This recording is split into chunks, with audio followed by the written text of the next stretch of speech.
team to be able to stay and then win your AFC championship games and hit the Super Bowl.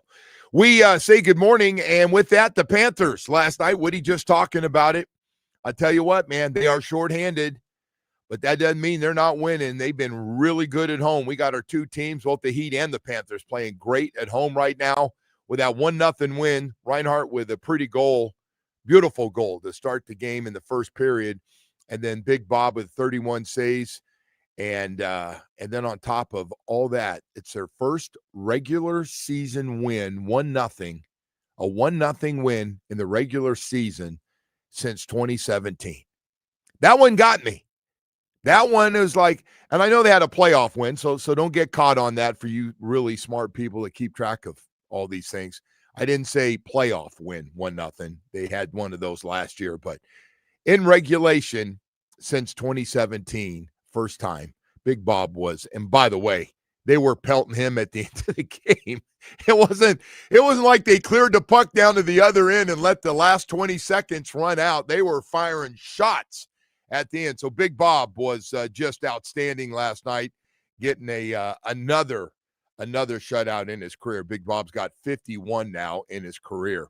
And with all that, we got the Canes hitting the road today, going to Virginia Tech, and all these articles, how they're right there. They're knocking on the door. They're going to be short.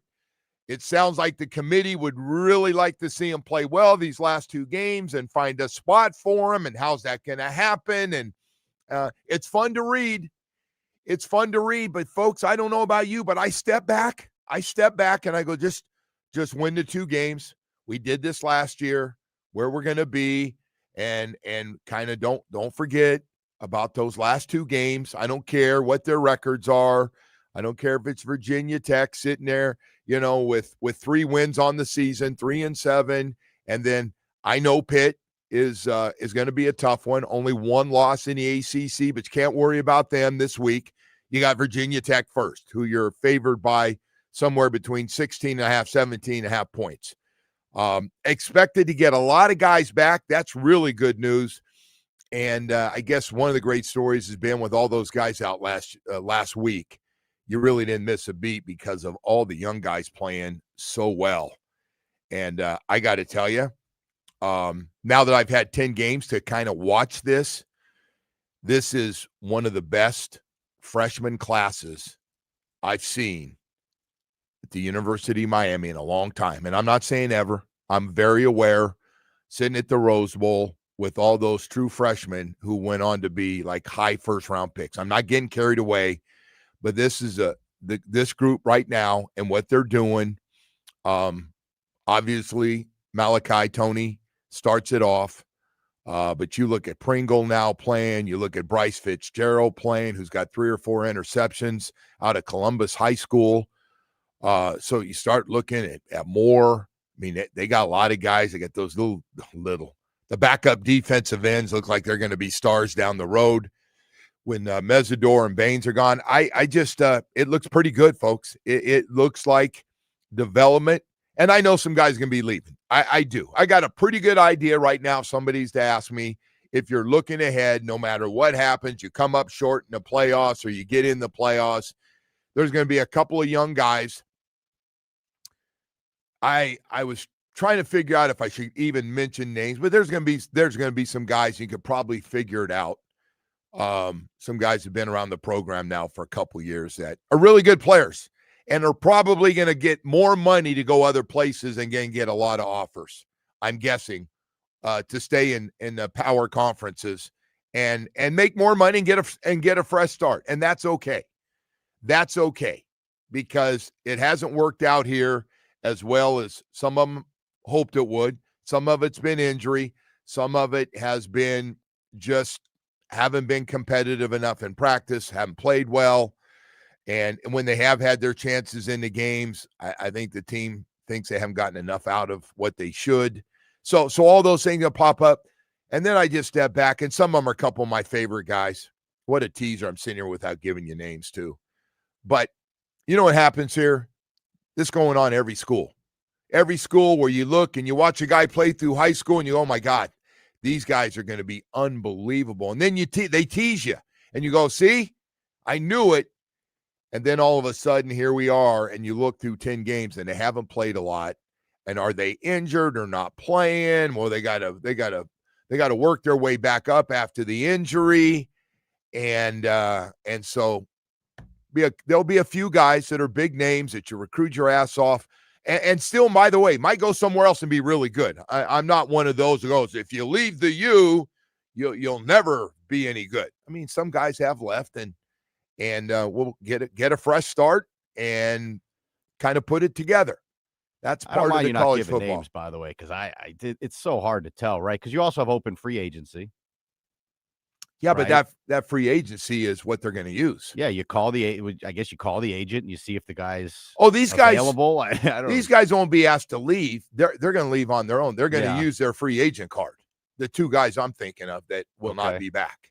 But I'm saying just in general, like guys that maybe even want back, right? Don't other teams start calling agents and saying, are these guys available? What is it going to take? Well, no, that's probably already leaking out on a couple of these guys I'm talking about. That's crazy, man. Yeah, they're and by the way, you can go by playing, how they've played, how many check that carries or receptions or targets they're getting, and you can probably figure out, went to big schools, probably got a pretty good idea right now with marketing people that there's something else out there for them. What is it when you in the NFL you outperform your contract, right? Do we get that in college football now too? Well, if you blow up your freshman year, there's one guy I could think of on the Canes that. Well, yeah, he's going to want more money. Yeah, I mean, I don't think it's any secret if I said Malachi Tony's going to want more money. Yeah, I saw it was just as of right now they're calling him the best freshman in the country. Yeah, even with some of the true freshman quarterbacks are saying nobody's been better from day one, returning, throwing, catching, run after catch. I mean, the guy Malachi Tony has just been, you can't, like, in that open competition and there's some other guys and that have been around and you're like, you can't get mad, man. I'm sorry. I mean, their coach can't say anything. Like, friggin' Malachi Tony's really friggin' good, man. Like, one of the best. How do you think that will go? Like, if you had to guess, when because schools, I assume, will call the agent, right? Yeah. And they will say, what will it take to get him here? So, because like you said, he's the best. Everybody's trying to pick off everybody's players. And I've had some people go, we don't do that until they're out there. But listen, word spreads. This social media thing has brought us all together. It's brought anybody listening to me right now, if you're active with your favorite team and follow your favorite players in college, you probably got a pretty good idea. I got parents coming up to me on my walk, and I walk at Vista View, which I call, you never know who you're going to see. Vista View. It's a nice little walk. It's up and down the hill, so you get a little cardio. You get a little extra cardio instead of just walking flat. So I'm promoting my park, Vista View. It's free Monday through Friday, a couple of bucks on the weekend.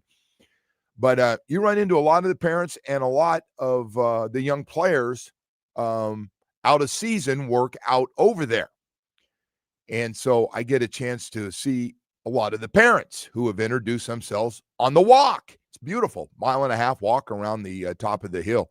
So anyway, yeah, this is an interesting time because, and then the other one we talk about with in college football is if you don't get in to the 12-team playoff, there's going to be two groups of guys that won't play. This is just, we've seen it. We've seen it with everybody. The first group is going to be the group that is getting ready for the NFL and is not going to play another game because they don't want to get injured. They found out they're going to get drafted, or they had really good years. They're going to try to work on everything, and their agent has told them not to play. Okay, I get it. Second group is, I haven't played very much. Now you want me to go ahead and play. I already know I'm not coming back, so I'm not playing in that game. So we've seen that, where all of a sudden that group is already going, no. I'll finish up school or whatever I need to do here to make sure I get my semester. But outside of that, whoop, I'm gone. I'm checking out. Matter of fact, I got a good idea where I'm going. I know exactly who wants me. Now I got to find a place that's a good fit for me. And yes, the money's got to be a big part of it too. We got a lot of guys though, Woody. I was shocked to find out that a lot of guys that don't play that well, go other places and get more money. and you're going. They know what they make with the U, and they're going other places. This is going on in Florida. Well, there's lower tier It's schools going to too Florida that can pay, State. right? Well, there's the power schools all have money. Even the bad ones have money. So anyway, it's a really that bowl season, by the way, is going to be. Yeah.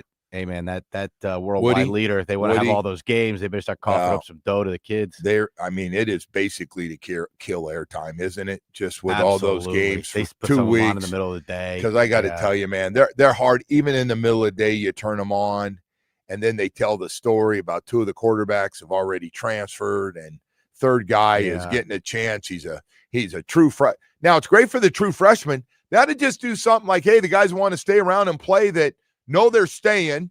Didn't get a lot of playing time, but they're going to stay around as freshmen and sophomores, get some playing time, and show everybody they can play. It's just funny. Remember, it used to be like they'd get that gift bag. They get the PlayStation or whatever, the gift cards. And they don't care about that anymore.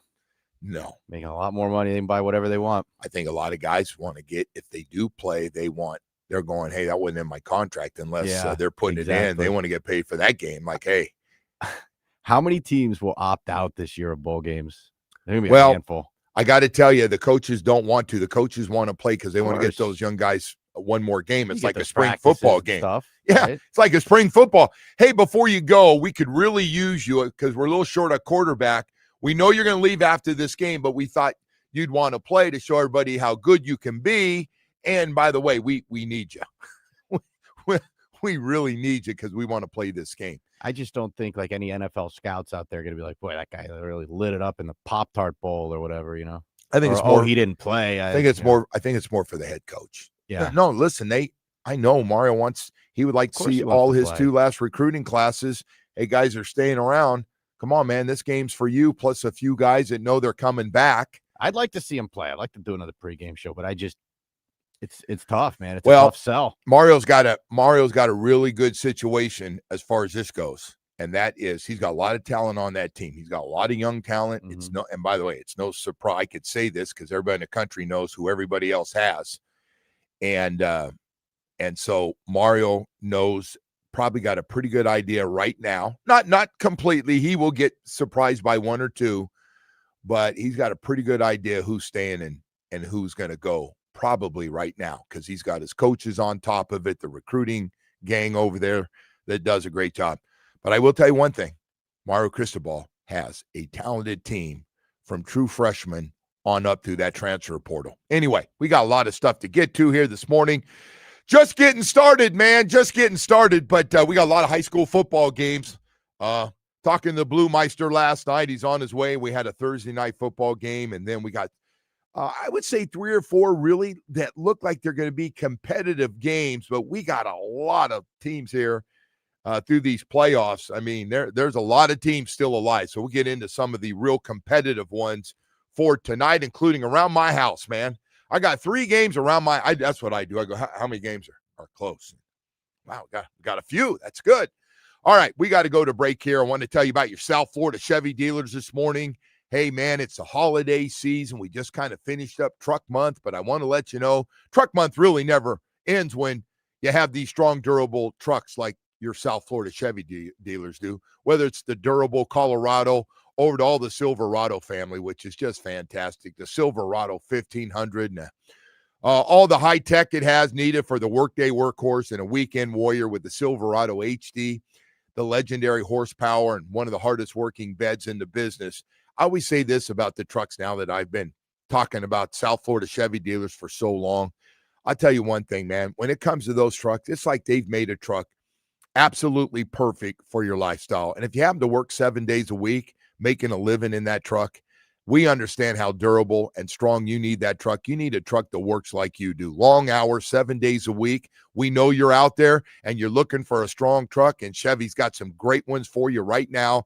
You need to stop by this weekend. You get some time, whether it's a midsize, full-size, or heavy-duty truck, you'll absolutely fall in love at your South Florida Chevy dealers. Today's topics are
All right, welcome back, and good morning to everybody as we kind of turn. And it's a bye week for the Miami Dolphins, which puts more focus, if you're down here in Miami, on the Canes, who look like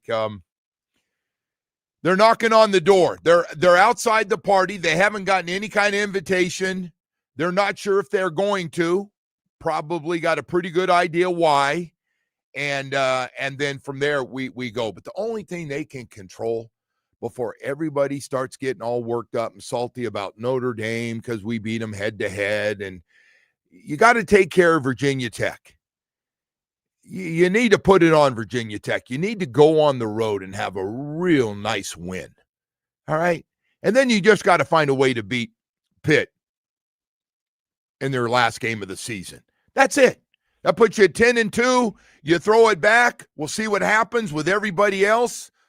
But make no mistake about it, if everybody wins, it's probably not going to be good news. Probably not going to be good news. And I got to tell you, I'm just giving you a heads up. If it does, and we're 10-2 and we come up short, I'm not going to sit here and blame any of those people on that committee that vote, from athletic directors to former athletic directors or coaches or famous people that you know their names that they've put on that committee.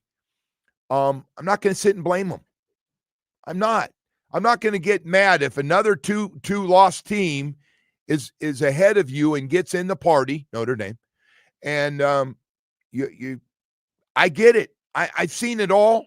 We're aware of it. You can make your argument, and then somebody can make an argument against you. Yeah, you beat in head-to-head, you did. You beat Notre Dame. You beat them. Great win, by the way. Great win. But Notre Dame's going to sit back. Yeah, we lost 2 games. We lost to an undefeated Texas A&M team. We'll see what happens to them the next couple weeks. But as of right now, undefeated. And we lost to Miami, who's really good. We lost there in a tight ball game.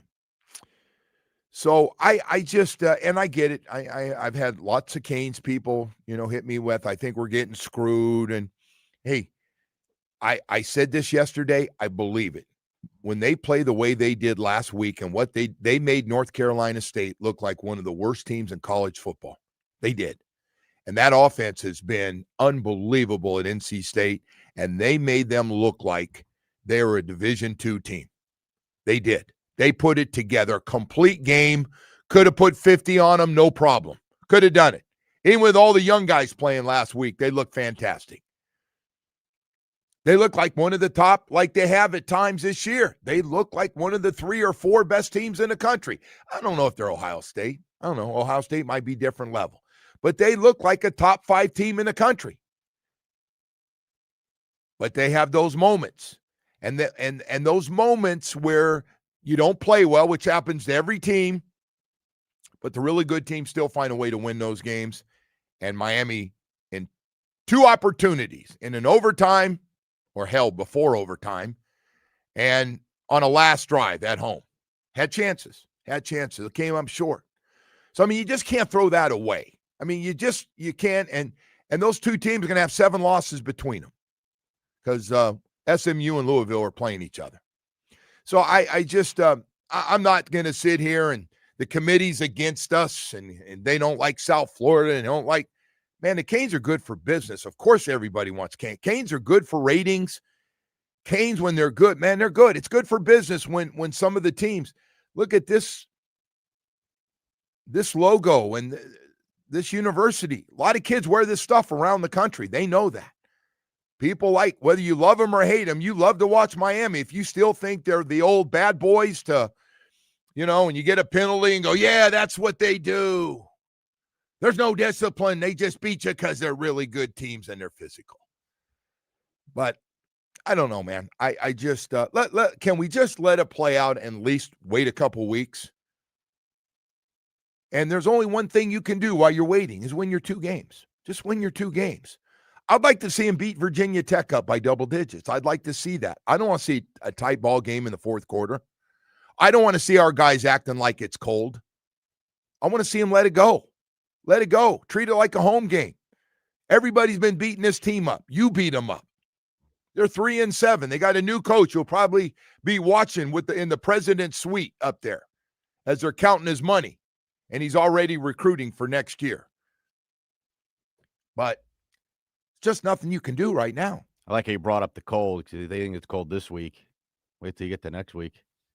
Well, listen, It'll be a whole hell of a lot colder in that game. We got two teams. We got two teams that play football, both professional football, because the Canes are guys getting paid. I know the pro team here is not great in the cold. And they got to play New England. I believe, is that the last game of the year? Yeah.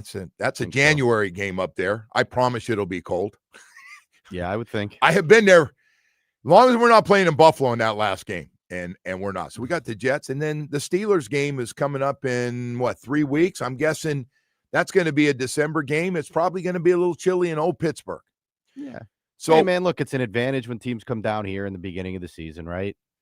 Hell, it was an advantage when the Bills were down here. I got to tell you, that Buffalo game, it was down there. I was sweating bullets down on the field. That's a significant advantage, and it gets really nasty on that specific sideline too. That visitor sideline sucks. But I think we found out something else last night, Woody. The Bills do not look like the Bills we're used to seeing. Defensively, not as good, especially struggling against the run. And the second part of this is that offense. Offensive line got beat up a little bit, which that's been one of the really good offensive lines. And that defensive line, those two defensive ends, it's hard for me to imagine anybody's got a better pair of defensive ends than what the Texans have right now on the outside. 8 sacks last night. But this thing goes back to that receiver problem. They're playing. And they got one guy doesn't show up, so they're playing other guys. They got some of their old receivers back. They're bringing guys up from the scout team. They sign a guy off the street, and they thought that Josh Allen would just be able to do it with limited weapons. Is it arrogance? Like, why would you imagine being a Bills fan and knowing you got a guy like Josh Allen whose career is not going to last forever? Clearly, he got knocked around pretty good last night and he got hurt. I thought he was going to get knocked out of the game. Did not see a guy from behind. It had all that weight fall on him. And I was thinking broken wrist when he came up with his hand. And I was like, if he bends that hand at all with all that weight on his back, throwing him down. But he got up, man, like that guy always does, gets up and but that's not always going to happen. It's amazing they don't surround him with better talent. I'm guessing that will be and I see why that I should have been addressed this offseason, though. They shouldn't have gone into the season with that. I think they did what Kansas City Chiefs have done. We just put guys out there. We're structured really well on the line of scrimmage with the offensive line. The Chiefs have tried a little. Hey, by the way, the Bills had a good running game last night. Kind of lost in that game. No, James Cook's a good player. James Cook broke a short yardage run and took it to the house to start the game. They had a special teams score last night. They've been really good on their returns. But, and they turned it over 3 times, and that's a difference in the game. And a lot of that, I see a lot of sacks and pressures. I see turnovers, and including a really bad one at the end of the game that would have given them a chance to keep the drive going and score a touchdown. And he turned over. They're not the same team. And we thought because they played better at home, they got a nice win against Tampa Bay, who, by the way, I watched that Tampa Bay game yesterday on NFL Network. Tampa Bay had their chances, man. They were right there before Bills pulled away late in that game. But, yeah, Bills are not going to catch. I thought even a couple of weeks ago, they'll catch the Patriots. They're going to be either a wild card or I'm guessing they'll still get enough wins at 7-4. But this AFC, the playoffs, man, this whole thing is just crazy. You realize last year, Woody, we got to go to break here in just a second. You realize last year the Bills, Ravens, Texans, and Chiefs were their division winners? Bills, Ravens, Texans, and Chiefs. None of them are going to win their division. Well, I mean, they could win it, especially they might have the big 3 Ravens. Quarterbacks out of the playoffs. How about some of this stuff, though? It's just crazy. And we are going to have one of those quarterbacks. Hey, Joe Burrow's back, and they're talking about he looks good. I'm guessing he's going to play this week against New England. That team stinks. But they got a lot of problems. Joe can't play defense, can he? No, I didn't think so. No, that team stinks. All right. Hey, Woody, let's go to break here, man. We've got a lot of stuff to get to. Larry Blustein going to join us. Playoffs, round 2. I was over in Madrid, missed round 1. Woody had Blue with him last week. Blue, very impressed with you. Very impressed with you. You know, Blue and his high school stuff. So I'm a big fan of Blue. everybody likes Blue, man. I had Almost someone come up to me at one of those trophy appearances we were doing the other day, and they were just talking about Blue. They asked me about Blue. Blue loves doing all this stuff, and that's his specialty. But Blue really cares. Yeah. At the end of the day, Blue cares about the kids getting scholarships and having success. That's what it's about. I mean, he's got favorite coaches. Blue, don't tell me you don't have favorite coaches. Of course, everybody got favorites, man. That's the way we are. Right now, I'll tell you what's my favorite, especially today, Atlantic Men's Clinic. ED Low-T maintenance today, man, for me. I got to tell you, if you're going through it, guys, I can't tell you enough. I'll tell you on a Friday. I used to call Atlantic Men's Clinic Friday because I see a lot of guys going in there for treatments and everything. Hey, if you're going through it, and every guy goes through it, Low-T and ED are just part of life for a man. Sometimes it kicks in your late 30s, early 40s. Boy, that's a rough one. But it definitely in the 50s, half the men in their 50s run into ED and Low-T, and 60s, it hit me hard, man. I knew about Low-T. I could tell. I mean, you could tell. And I gained that very famous 20 pounds with Low-T because I wasn't active. You lose your energy level. You can figure this out.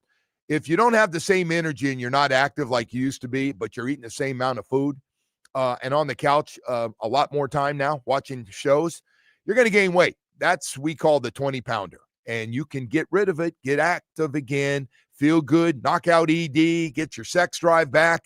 If you're going through it right now, man, Atlantic Men's Clinic, this is what they do. And Fridays are special days because that's when a lot of men go in. A lot of men set up appointments. Atlantic Men's Clinic is on fire. 7 locations. I mean, first-class places, too, including a brand-new location in Hollywood. I go to Plantation. You go in there. You set up that first appointment. You get the PSA test. If medically advised, a test dose. And then you meet with their professionals, and they're going to, after seeing the results, going to put you on a program where you can get great results fast. How would you like to have energy to really enjoy your weekends and chase that little lady of yours around? Huh? It's been a while, hasn't it? Well, let's get back. Let's do it. Set up that first appointment, man. It's the most important one, 877-455-7300, or visit AtlanticMen'sClinic.com. I'm telling you firsthand, I had ED and Low-T, and it is gone, and it works, man.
All right, welcome back in here on this Football Friday. Sports Talk on WQAM is presented by Paramount Plus. You can't count on much, but you can always count on Sundays with the NFL on CBS and Paramount Plus. Watch your local NFL game live every Sunday all season long. Visit ParamountPlus.com/NFL to get started today, Joe. All right, Woody. Hey, good win for the Panthers last night. Obviously, very shorthanded, but Big Bob, man, had a rough one game before, but he said, hey, man, I've been around for a while. Don't worry about that. Gets a shutout last night, and he was getting peppered, man, at the end. What did he end up with? 31 saves last night? Woody? Free nuggets. Free nuggets. Well, I'll tell you what, he had some point-blank shots. He had to be the one getting all the free nuggets after that performance, man, right at the end. So everyone gets nuggets. We did this last week except for Jamie. Why can't Jamie have nuggets? I'll try it again here now, but last week wasn't working. Didn't get any nuggets. Oh, He you was tried. excluded from the promotion. He's the only person in all of South Florida was excluded from the promotion. It's messed up. I tried it like Yeah. 10 times. No nuggets. That Is just that- popped up. Is I that got for it. everybody that goes to the game gets Can the you see this nuggets? on the screen? Or is Yeah, this like everybody beautiful. that's watching tonight or listening? Everybody. It's right here. It just popped up. Wow. 30 saves, chicken days. Enjoy this reward from Chick-fil-A South Florida. Go Panthers. All right. Let's go. Not Oh. getting it again. I love Chick-fil-A. That's brutal, man. This guy's all tied in with the Panthers and everything. I watch every game. They don't want to throw me any Hey, nuggets. It's ridiculous. he takes a step. You know, Jamie never says anything, but he's a former junior Panther. I am. He went through the junior Panther I program. told him it's possible that he's excluded from the promotion because of that. No. I don't know what it is, but I'll I'll- find an explanation. I got two nephews who are junior Panther. I'll guarantee you they got their nuggets last night. I got a They bone made to sure they pick got with their- Chick-fil-A right now because no nuggets for me. Well, maybe they're up early. We Maybe don't he want doesn't think you're local. Hey, Do you have a different listen, address in there? radio people are notorious for going after people when something's not right or an order's not right. We've had a bunch of people who have worked here that have gone after people, and which is a real crap thing to do. So there's a better way to handle it. Just let them know. There's a You're shot in there somewhere. you're a bet class you're waiting to guy. Take. you're a class guy, How and badly we're do just you want to make rip sure. someone? Well, I just know we've had people Yeah, here we do. that We have had that order happen. gets messed up instead of going back and They handling it. take it to social media. Yeah, Such a weak. it is weak. Just weak. On behalf of owners of businesses, it's just terrible people do that. And I just want to let you know I got your back. Now, I got Omar your doesn't do it to local businesses, but he will put the airlines out there when they don't, come up and greet him and take his bag. Yeah, on a cheap flight. Yeah. What do you think? What do I'm you think? standing outside the airport. Wait a Frontier second. Airlines What do has you not think you were greeted going to me. get for that price with you and your friend you're taking on that trip? Yeah, exactly. Come on, man. Come on now. Wake Poor up a little Jamie, bit. man. This sucks. Jamie will be That's fine. brutal. Hey, you know what? Those 8 delicious nuggets, and by the way, that ranch is fantastic. Dipped in that little ranch. Go with the Chick-fil-A? Yeah. They have like their own special sauce, though. Yeah, that's what I mean. They got 3 or No, 4. That's the our favorite. Polynesian sauce is good. No, it's too sweet. Uh. I like that. The younger man sauce, you're saying? You know what I've turned? No, I've turned into like somewhere between ranch and blue cheese all the time. Blue cheese is so gross. Do not. This is where you usually go. It's an old guy food. Do I don't not know do who blue that. cheese is. It's the most I don't want to hear repulsive. about. I had carrot cake the other night, Carrot and a cake, guy yeah. with me that I was at. We got carrot cake over Uh-huh. in Madrid, and they we make some of the best carrot cake in the world. And I was like, and one of my guys said, "Oh man, I guess we can eat and we won't have to worry about somebody calling it old guy dessert." And I went, "Yeah, that's what you've done to people, Woody. This is exactly what you've done to people with that." Hey, by the way, we got a lot of stuff coming up. It is a lot of football. Started last night. The Bills do not look like the Buffalo Bills have been dominating the AFC East and having a little bit of success in the playoffs. Not great, but boy, I'll tell you what. And it just does not look the same. That Texans #1 defense, it looked like a #1 defense. They're playing with their backup quarterback, and they're playing great football. They've been on a roll. They're now over 500 at 6-5 on the season. And the Bills turn it over. They've been a turnover machine. Check that. Josh Allen. Isn't it funny? A couple weeks ago, last week, they're saying he had 6 touchdowns. Last night, nothing offensively going. that Texans defense just chewed them up. So the Bills now 7-4. The Texans, I mean, these are kind of important. The Texans now a game behind the Bills in the wild card, and you got everybody scrapping right now. And by the way, if you're not 5-5 at this point, you need right next to a miracle to get in the playoffs. You do. I know you're still alive if you win all your games or almost all your games, but man, that's a tough one. That is a tough one. So the Bills last night, 23-19 loss, and really, I mean, I don't know the last time if it's ever happened where Josh Allen's been sacked 8 times in a game and was running around for his life, and he was trying to play, he's trying to play Sandlot football, except those guys, that defense could run.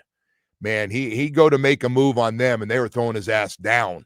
He'd go to run up the middle, and they were really impressive, that Texans defense. That's the number 1 defense in the NFL right now, so no big surprise there. But on top of all that, we got a big one for the Miami Hurricanes. And I know it's Virginia Tech. I know that. And I know Virginia Tech's 3-7. And I know the Canes are favored by more than 2 touchdowns in this game. They just got to not listen to any noise and just go put together. I know it's probably not going to be as good a looking a game as you just played against NC State. What a teaser. I watch that NC State game when I get home, and I'm like, God, that's when I look at the guys they put together on this team, the offense and defense, that's what I thought it looked like. And it doesn't always show up. So let's hope it looks closer to NC State against Virginia Tech tomorrow, 12 o'clock start. And so we'll have that for you right here on WQAM. So we have all that going on here. They got a lot of guys back, by the way. A lot of guys will be back for this game. Looks like C.J. Daniels will be playing and Mark Fletcher. Hey, man, we're going to need Mark Fletcher. Big, strong running back, 2 cold weather games. Pringle looks like he is now jumped ahead of a bunch of guys for some carries with a half and a full game of really good football, true freshman, and he's been really good. But, yeah, they're going to get some guys. I guess I was told there were some guys that could have played, but they're real careful last week not to play some of them to give them an extra week. And so expect some more guys coming back this week. A lot of the 6 or 7 guys I think were out last week. Most of them should be back and playing in this game. That Keontae Scott loss is a big one because he was just having an unbelievable season. Unbelievable. What a great transfer portal pickup he was. 10 tackles for loss, 3 sacks, and a pick 6. Man, part of that. He was a big part of that defense and how good it has been. But in steps Bryce Fitzgerald out of Columbus, and he's been true freshman, and he's been really good. So the Canes defense has kind of been the story here, 9th in college football. Woody, 14.2 points per game they're giving up. They have nothing in common with last year. That defense is for real. So anyway, we got that. 12 o'clock tomorrow, going to be a big one. We got high school football playoffs, round 2. Larry Blustein will join us early 7 o'clock hour. We'll talk to Blue about all the games coming up and who he might like. Could we have some upsets and all the other things? And Dave Broward and Palm Beach County. Appreciate everybody being with us here on a football Friday. Got a lot of news to get to here. Just getting started. Right now, I want to talk to you, though, for just a second before we hit the 7 o'clock hour about Dr. Barry and his staff at Recovery Unplugged. I want to talk to every guy out there that's in a funk. A lot of us have a lot of pride and try to work out of it, and sometimes you just need help. You get either through things in your personal life with a marriage, personal things with your job. Things happen, man. Things happen in life. They just do, and they knock you off the road. You get in a funk. You get in a bad place mentally, and you just have trouble getting out of it on your own. Well, that's why Dr. Barry and his staff have been so successful. They've not only they live it every day, and Dr. Barry's been through a lot of it himself, and he'll tell you that when you talk to him. We want to get mental health knocked out for you and get you rolling in the right direction. Get you back on the freeway feeling good again. Recovery Unplugged Behavioral Health has a beautiful mental health residential program in Fort Lauderdale. For 12 years, they've helped over 20,000 people heal with expert clinical team and innovative treatments like ketamine therapy for depression, anxiety, and trauma. If you or someone you love needs a winning strategy, I know the place. Call them 954-737-4508. 954-737-4508 or visit recoveryunplugged.com. Everyone deserves a great season in life. Let this be yours. Recovery Unplugged. Heal out loud.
at Doral Hyundai, DoralHyundai.com. Starting with the Panthers, who shut out the Devils 1-0. Big Bob had 31 saves, so free nuggets for all. Next up, the Cats will host Edmonton tomorrow night for a Cup rematch. Over to hoops, and the Heat will be in Chicago tonight to take on the Bulls. Tip-off is at 8. Game can be heard here on WQAM. And last night, the Canes blew out Elon 99-72. Next up, Miami will host Delaware State on Sunday afternoon. The Canes football, who will hit the road today for their matchup with Virginia Tech. Tomorrow's game kicks at noon and can be heard here on WQAM with countdown and kickoff beginning at 8 a.m. And in the NFL, Week 12 began with the Texans upsetting the Bills 23-19, Joe. Yeah. And I know you said don't call it an upset. I don't. When you got number one defense and the Texans have won that division a lot, won't this year, but trying to make a run here, getting some things figured out. But, boy, that defense is when you go through now, 12 weeks, 12 weeks, and your defense putting up those kind of numbers. 8 sacks last night and 3 takeaways for that Texans defense. And the Bills, they are a turnover machine, including Josh Allen, who everybody loves, and he is durable. He got the crap knocked out of him. It looked like there for a minute he grabbed that wrist last night, and I was thinking, Aaron Rodgers, here we come again. But a guy just kind of bounces up and right back at it again last night. So anyway, got some great games coming up, boy. And now it is officially down the stretch in the National Football League and getting in position to either win your division. Some teams going after the number 1 seed, staying home throughout the playoffs, not only winning the division. And then you got all these teams trying to hit that wild card, trying to figure out what it's going to take. And it used to be, and we're still kind of new at this 17th game. Used to be 10-6, right? 10-6 when we had 16 games. You go, all right. Now, every once in a while, 10-6 didn't work. I can think of a couple teams that were 10-6. One year, the Jets were 10-6 and didn't get in going back. But it used to be 10-6 was pretty good. Pretty good that you could get a wild card position. So now it's 10-7, but again, the way this thing's going, there look like some teams in pretty good shape here to get to 10-7, although there's going to be a lot of division games down the stretch here too. I tell you what, one thing nobody's talking about, I think Pittsburgh and Baltimore play each other twice here at the end of the season. So the Ravens have gotten themselves back in shape where they were looking bad, man. Their record was Miami Dolphin bad, and they have now worked their way back to just 1 game behind the Steelers. So that should be an interesting one. But we got a lot of new players, man. A lot of new players leading their division that we haven't seen. Patriots 9-2, Colts 8-2. Are you kidding? And Denver 9-2. And again, and Denver, of course, beat Kansas City last week. It just looks like. And everybody, by the way, you talk about getting the benefit of the doubt, and I'm guilty too. Like Mahomes, like all they got to do is go 5-2. They can do it. They can do it. They're 5-5. All they have to do in the last 7 is go 5-2, and they're probably going to get in. But that's tough division right now. Minus the Raiders, Chargers, Broncos, Kansas City Chiefs. That's turned out to be a nice division. Both West divisions, actually. As you look to NFC too with the 49ers, even though they've been banged up, I think they've got 7 wins, and then the Seahawks and Rams are so close. So close. Those teams, that game could have gone either way. Seattle outplayed them. Rams win the game. But that could go either way. So we got some strong divisions right now. And so this thing's going to be a lot of fun. We got great games. We're going to get into the games a little bit. Colts can't do any better than the Colts going to the Chiefs. And the Chiefs really, really need this game. Really need it. And so that's one of the big games coming up this Sunday. We've got all kinds of other news, and really right now, and you're starting to hear a lot more about the playoffs for college football. 12 teams. I think it's soon to be 16. Would you agree with me that pretty soon here, in the name of money, now that everybody's getting paid, so we don't have to hear about their student athletes? Stop taking advantage of those student athletes. They're getting paid now. Yeah, I mean, as long as they say it's in the name of money, because look, Joe, it doesn't matter how many teams you put in. Someone's going to get screwed. Yes. 2 teams, 4 teams, 8, Hey, 16. look how many teams in basketball. Yeah. First thing they There's do. a lot of teams. Yeah, the last they're always, 4 out. yeah. The first 4 out, whatever they call them. Yeah. Always mad like, oh, we got screwed. You have enough. You didn't have enough strength of someone is conference always going wins. to get screwed. Yes. It is what I it agree. is. I agree. There's no perfect system. It's great for us because it's great to discuss. Well, but listen, someone's always going to get screwed. They were down last year. They had the lead, if I'm not mistaken, at Syracuse at the half of that game. They are a half away from making their way. No, this is the same year. Except it happened earlier. And you got to finish strong. Listen, all these teams. Every year Miami's been in the ACC, though. No, that's not true. Just about. They haven't been knocking on the door like they did last year, the last game of the season. They've lost similar games. No, let me tell you. You know how it used to be? In case you have a short memory, they'd lose 1, they'd lose 4 in a row in the ACC. Yes. They did turn into They were like, uh-oh, we lost. Oh, no. And you talk about just no character. No. And maybe it was talent. I don't know. Thing is, though, like a 10-win season is pretty good. Like they win the next 2. Mario's 20-4? Yes. Oh, he's got 2 good seasons. 2 years. Like that's 2 really good seasons. Yes. And it's unfortunate because there is a bias that the ACC, is just not a good league. Right. And so they say, oh, Miami lost a conference game. These teams all suck. The SEC, you lose a conference game. Like, oh, the SEC is brutal. Of course they're going to lose games. You don't think the SEC, and I'm not going to go. I know they're not even. I know. Well, that's what you're insinuating. It's not true. But every league is tough to win conference games. Doesn't matter who you are. You know that. Wait a second.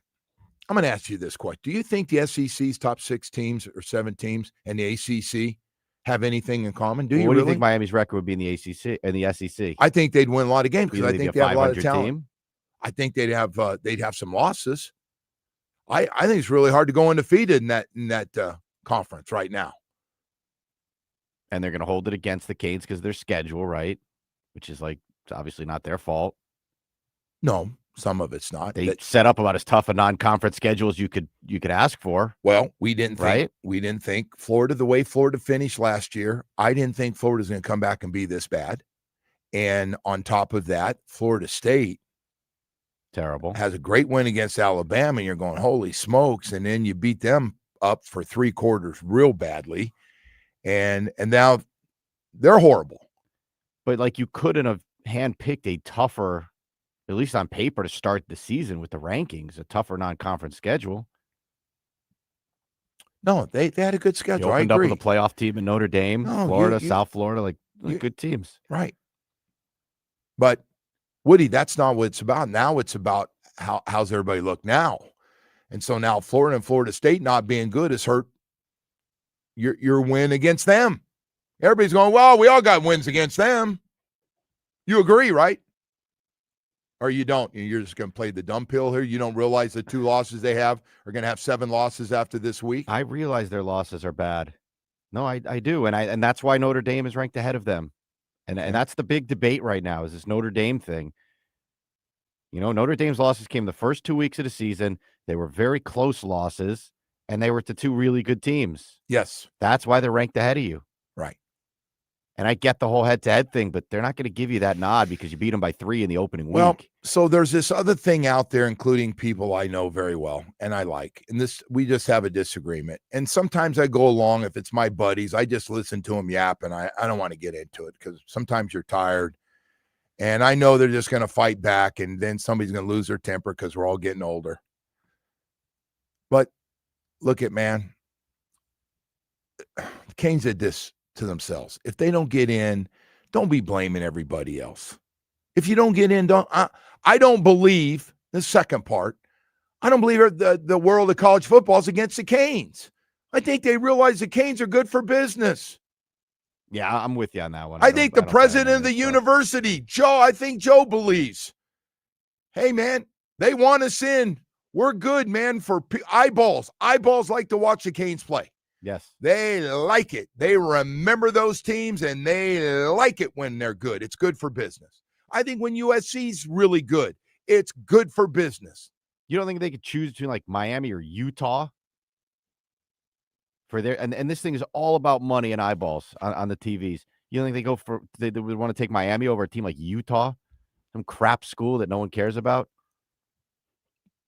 Utah has been done pretty well. Oh, whatever, man. I don't watch Utah play. No, I know, no, I agree with what you're saying. Nobody I'm wants just to watch Utah play. thinking that guy out there, Utah's done a pretty good, I good don't know job. their coaches. No one wants to watch that crap. All right, crap. Someone says Alabama's lost to FSU looks worse. Yes, it does. It does. Totally But agree. that doesn't count because they're in the SEC. That was to start a year. That was a bad one. They're big favorites. I agree. They should be when they look at. I'm guessing those guys do on the committee. I don't know. I don't think Nick Saban and Bear Bryant are sitting there. The ghost of Bear Bryant are sitting on the panel. What? I don't even know. Does Alabama have 2 losses or 3 losses? I believe they have 3 now, don't they? I'm not sure. Well, they got a bad one to start the year. Anyway, we 2 losses. 2 losses. Yeah, I thought it was the 2 teams in front of you right now are Utah, BYU, Bama, Notre Dame. All right. Anyway, BYU in the playoff. You think that's what they want? No. They want BYU? No. BYU just got waxed too by Texas Tech, right? I don't know. Hey, Woody, why don't you do me a favor while you're Big looking? 12 team. I always like think the Big 12 is any good. Huh? What a crap league, the Big 12. They got 3 teams ahead of Miami, the Big 12. What are their records? Texas Tech is 10-1, BYU is 9-1, Utah's 8-2. Okay. 3 good teams. All right. Just we need some losses, man. All right. Let's go to break here. Let's go to break. Hey, there's one thing you can do, Woody. There's only one thing, man. I want to get in. Just tell everybody that's like all upset with 2 weeks left. Just win your 2 games. Win your 2 games. A good start, yes. And then we'll see how it all plays out. Matter of fact, look like you did last week against NC State or close to it on the road. And watch how people look at you then. Look at the suits that dude's been wearing. He's sure looking good. That man is dressing like a winner.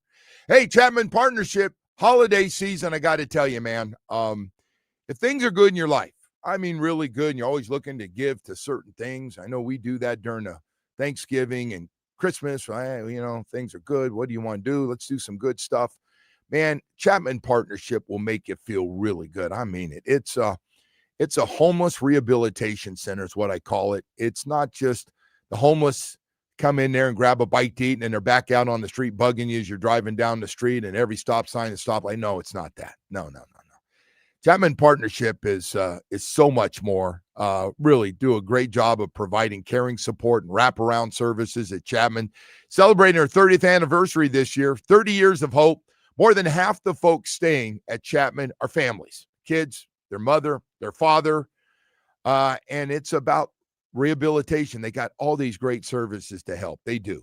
First of all, working on you as an individual, mental health, physical health, and then helping you get your families back together through counseling and not only that, but we help you find an apartment. We get you jobs, get you back out. Man, it just feels good. So many great stories are coming out of Chapman Partnership and the 2 facilities. Man, over 3 decades, 30 years they've been doing this. Chapman has assisted over 145,000 individuals and families to overcome self-sufficiency. Join me here in 2025 during the holiday season to celebrate the great work they're doing. Hey, we need your help financially. If you want to donate your time, there's ways to do that as well. Join me in WQM to show your support to one of my favorite charities that really makes a difference in our community. They really do. Anything you can give, any kind of support is impactful. Just go online to chapmanpartnership.org, chapmanpartnership.org. Any amount of money is going to Chapman Partnership to help us help the homeless. WQAM broadcasting live.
It is time to head out to the Toyota of Hollywood Hotline. Shop over 2,000 Toyotas on sale at one location. Toyota of Hollywood on 441 between Hollywood and Sheridan. ToyotaofHollywood.com, Joe. All right, Woody, thank you, man. Appreciate that. As time to bring it back to the roots of football, our high school football playoffs, round 2.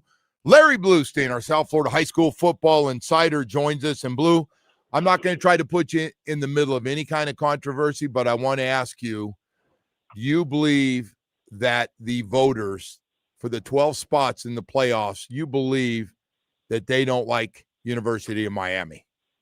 I think there's some bias against Miami, yes. It's been a while, and I think this because there's some of the bravado that comes out and, all that pushing things into people's faces. Yes, I think there is. I think there's a little dislike to the University of Miami, which is unfair, but they're not come on, alone, Blue. though. I know, but Blue, listen, man, they got 2 losses.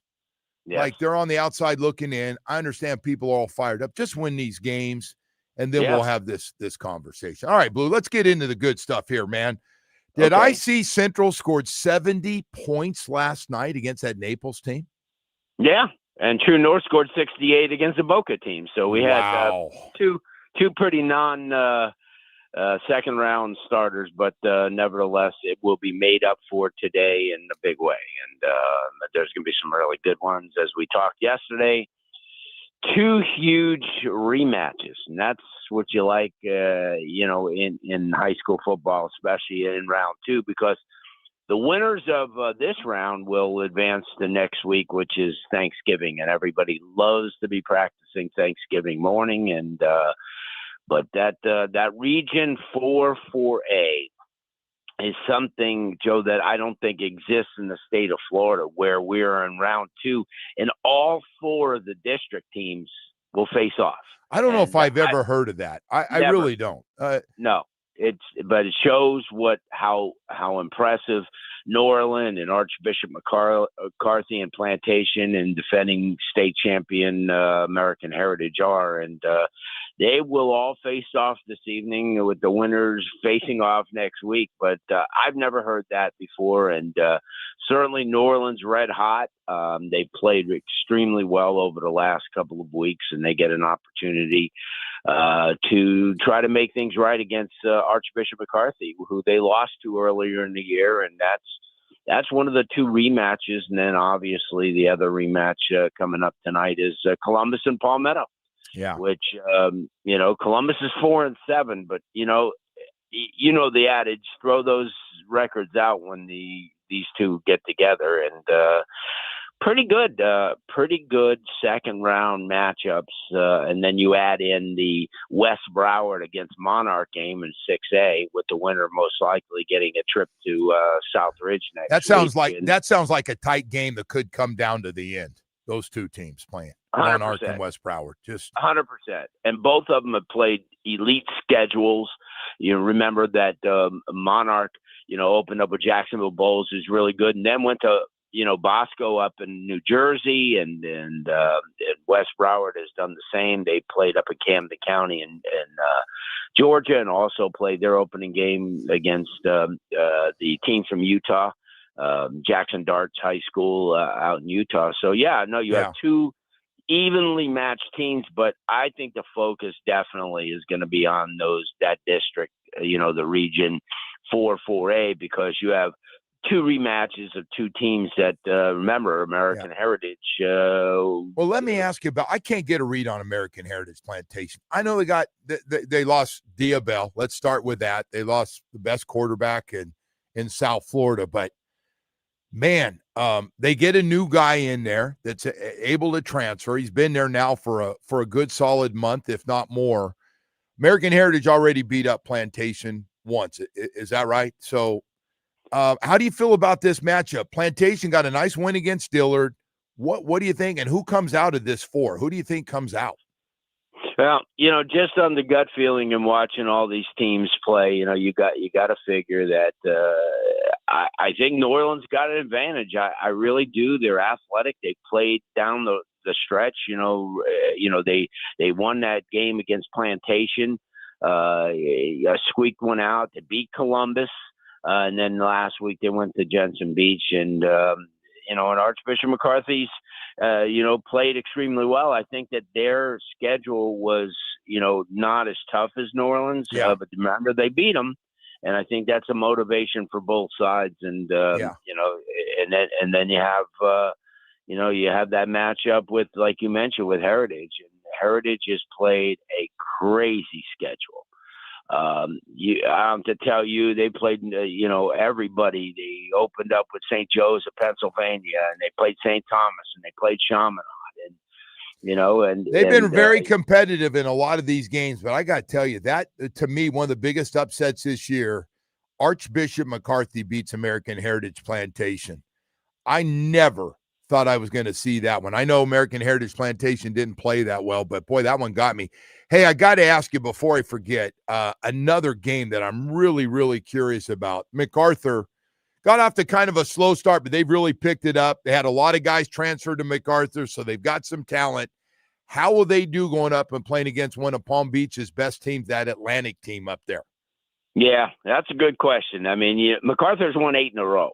They lost earlier in the year. They're in the same district as St. Thomas, which the winner of that region, Coconut Creek plays against St. Thomas tonight, and give Coconut Creek all the props because they played extremely well. And they could have beaten Atlantic. They just couldn't get their kicking game going, and they lost by 3. But to answer your question, I think MacArthur's got a really good shot. They're very athletic. They're big up front. I think now, everyone goes, well, they're young and they don't know each other, but now they do after 11 weeks. And I think that Coach Ortega has done a tremendous job, and I think they got a good shot. It's on the road. Atlantic's not terribly the toughest place to play. So, yeah, I think they got a shot. And wouldn't that be something if they set it up for, a region final against a rematch against St. Thomas again, a team that they lost to, but was only 17-7. Yeah. Crazy. Yeah, it was only 17-7. So that I think that's one of the games, obviously, to keep an eye on. And then also the Region 4-2A, where you have Ransom Everglades. Let's face it, Ransom Everglades is not known for football, but this is only the second time that they've ever been to the second round. And they're going against one of the few undefeated teams in the area, LaSalle. They're 11-0. They beat them the first time by 4 points. And then on the other end of this, you got Miami Killian, who's making a comeback against Cardinal Gibbons, which is a tough team to figure out. They're Coach DeBuck got him playing well, man. I wasn't sure about that team. I know he got hit hard with the transfer guys, but boy, that guy, there they are again, feisty and hanging around here in that second round. Who do you like in that game? I think Cardinal Gibbons being at home, they're bigger up front. That's one of the things, because people are asking me, about last night when True North beat St. Andrews. They go, can True North beat Chaminade next week? Can they end Chaminade's run? I think it's going to be one up front, and that's where Chaminade's kind of, for a smaller school. When you're a small school and you have line like Chaminade does, that's the reason why they're trying to go for their 10th consecutive trip to state, because they're different up front. I think that's where Gibbons probably wins the game, because of their offensive and defensive lines are bigger and deeper. But yeah, and as well as I do, you got Northwestern going against Key West this evening. That's, hate to say it, and I love the people down in Key West, but that's a formality, because next Friday night at Traz Powell, it's really the state championship. It really is. I don't care what anybody says. 3A state championship, them and Central. There's no other way you could put it. Nice season for everybody else in the state, but those two teams are the best, and they're going to put on a show. So yeah, you're setting yourself up for some pretty good games, and got to give our big schools a props. What about Goldman? They're going up and playing Spanish River and Boca Raton. Goldman wins, and Columbus wins. Coleman will host. Wow. And that's crazy in round 3. So, yeah, no, there's some really good games. And like I said, West Broward, to me, against Monarchs, the best game. All right. It is. So if somebody's a junkie and they want to see a good game tonight that you just feel like could come right down to the last few minutes, you like that Monarch West Broward game? Yeah, and also Palmetto Columbus. Remember, they met the first time. It was 24-21. And then also the other rematch between Norland and Archbishop McCarthy, where McCarthy won. But you know what? It's crazy that you have, because remember, some of these teams have losses. They have 3-4 losses, but this time of year, this is where South Florida kind of rises to the top. And don't want to forget our friends at West Boca Raton. They'll be playing this evening too at home, and try to set themselves up for a region final next week. And they are the defending 6A state champions. And our friend Jack Daniels, Cardinal Newman, they're playing this evening against Coral Spring, against a team from Naples, community school in Naples, and it should be a good one. So, yeah, when we talk to you next week, we're going to have a lot to tell you. All right. Well, listen, I can't wait. That game at Travis Powell between Northwestern and Central is going to be a wild one for sure. Epic. Thank you, Blue. Appreciate it, buddy. Right. Take care. Thank you, Joe. Larry Blustein, our South Florida high school football insider. Alex Donald, host of Locked On Canes, and Canes does the Canes post game here on WQM, is going to join us coming up here. We'll have him at 8 o'clock. Don Bailey Jr., Canes radio analyst, will join us. Mike Florio from Pro Football Talk. We'll talk to him about all the news, including quarterbacks. Man, you can't do a week in the NFL without talking about quarterbacks, right? Either somebody's injured, or somebody's playing great, or somebody's not playing well. And boy, there is always a shortage of the really good ones. I think we've all seen that. That's what made last night Texans win impressive. They did it with their backup quarterback. Did just enough offensively to beat the Buffalo Bills. All right, we've got a lot more stuff to get to coming up in the show here on a Football Friday, including a little Panthers win last night. Nice Panthers win, 1-0 in regulation. First time since 2017 the Panthers have been able to do that. Good win against the Devils. And, boy, I'll tell you what, if you got season tickets, I'm guessing that game tomorrow. Edmonton's in town. McDavid, Draisaitl. It's pretty good stuff. Pretty good. And by both those guys, I think McDavid's got 32 points and Draisaitl got a bunch of goals. He's got 27 points. Should be a lot of fun, man. Should be a lot of fun for Panther fans going out there. We're going to be watching or listening here, man. We've got it all for you. Baptist Health South Florida's got it all.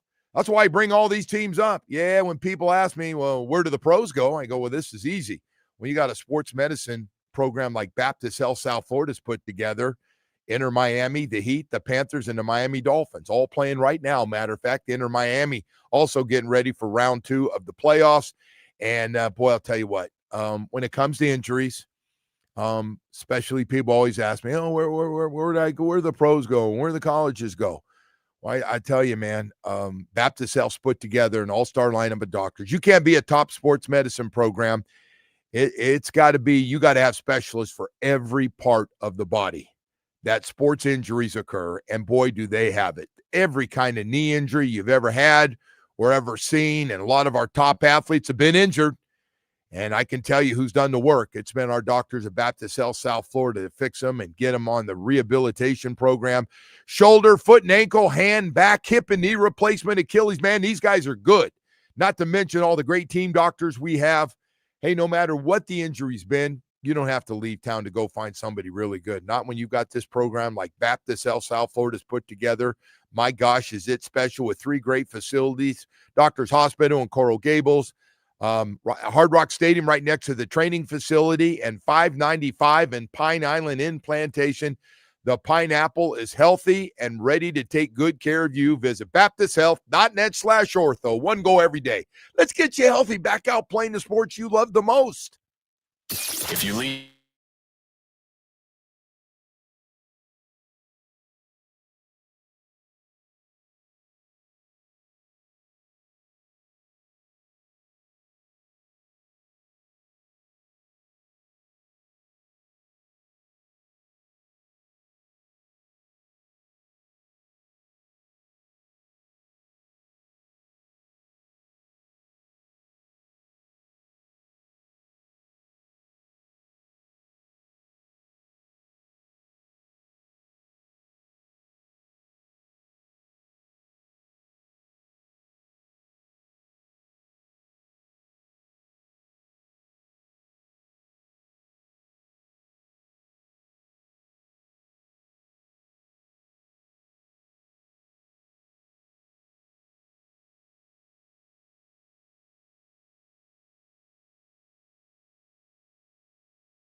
It's time for Hollywood's headlines. Without further ado, here's Hollywood.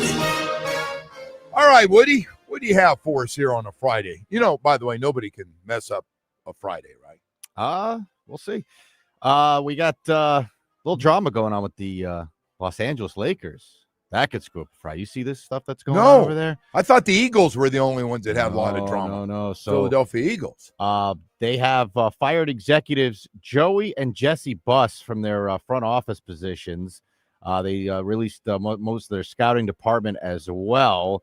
Another one of those people is named Sean Buss. You recognize the last name, I assume? I do. Jerry Buss, the legendary Playboy, Jerry Buss. Yeah, so this was a family operation here, and those guys were both removed from their position. Jeannie Buss is the one that's kind of running the show over there. She's out now, doesn't she sell? And they let her go, or she's still there? I think she's still involved. But yeah. so listen to this one, Joe. This was the quote here from Joey and Jesse Buss. They said, "We're extremely honored to have been part of the organization for the last 20 seasons. Thank you to Laker Nation for embracing our family every step of the way. We wish things could be different with the way our time ended with the team. At times like this, we wish we could ask our dad what he would think about it all." He probably would have fired him earlier. So they threw the dad in there. Jeannie Buss will continue to serve as the Lakers' primary team governor for the foreseeable future. Yeah. They went on to say Dr. Buss's idea was for Joey and I to run basketball operations one day. Jeannie has effectively kept her place with her siblings fired. Why do I have a vision of these two sons being complete losers? Lazy, just using their name just to kind of slide through life. Huh? It's pretty fantastic. So there's other drama with this too. So apparently there were some other those are the younger siblings of Jeannie. There's also she had a falling out with her older brothers, Johnny and Jim, in 2017. She removed Jim as the president of Lakers basketball operations. A week after that removal, Johnny and Jim called for an emergency meeting of Lakers shareholders to elect a new board of directors, prompting Jeannie's lawyers to file a temporary restraining order against the older brothers in court. Oh.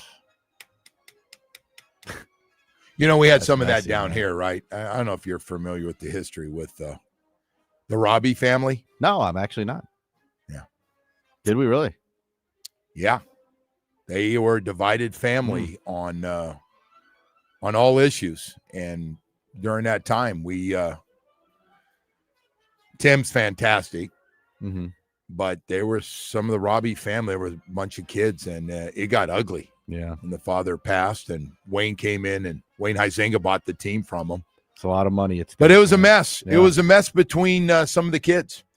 All right, here's another mess, Joe. The Las Vegas Grand Prix is underway here. This thing's going to be like in the middle of the night, so I don't know if anyone's going to be How'd that remember last year we talked about this, Woody, and the hotels they were trying to block Yeah, they do. They block the bridges off. Those bridges you can cross the strip. They black them out so you can't see. Because everything's got to be sold so you can watch. Right. And you want to watch the cars.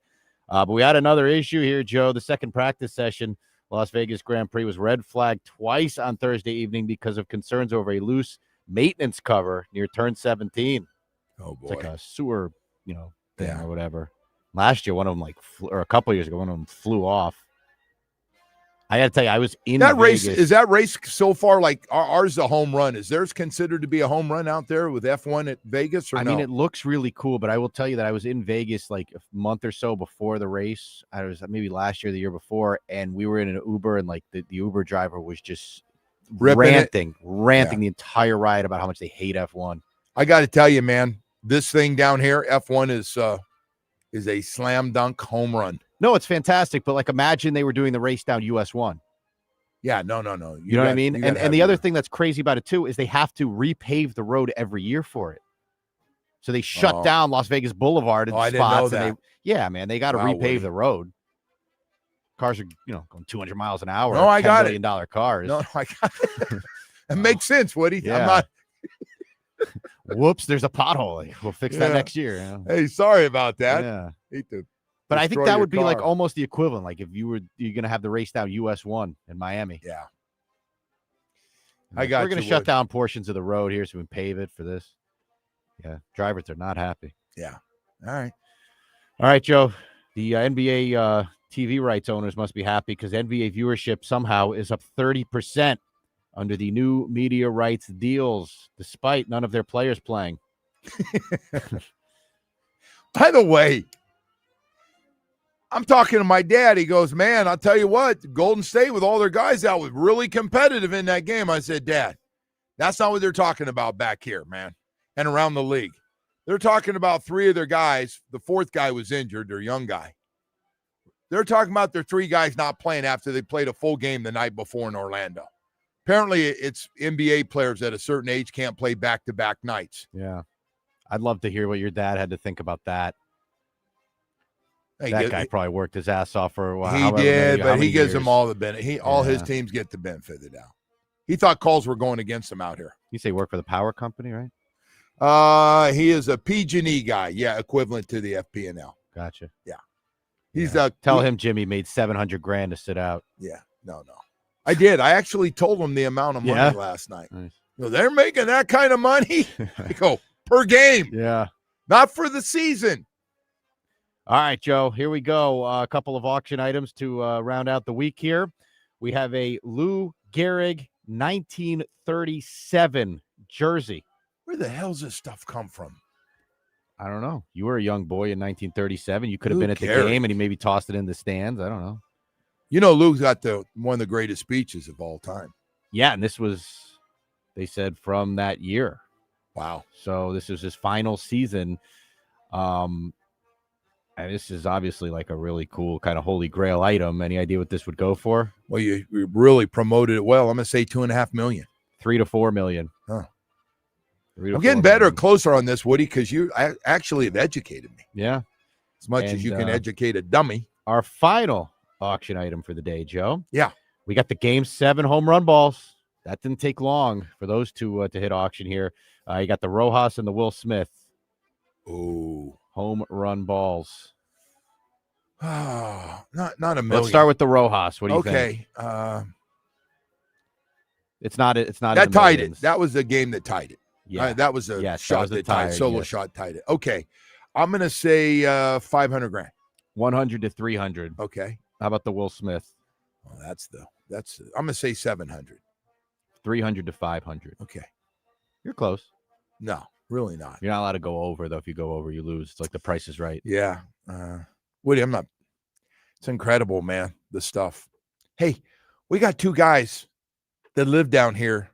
The stuff's worth $1 zillion when I say down here.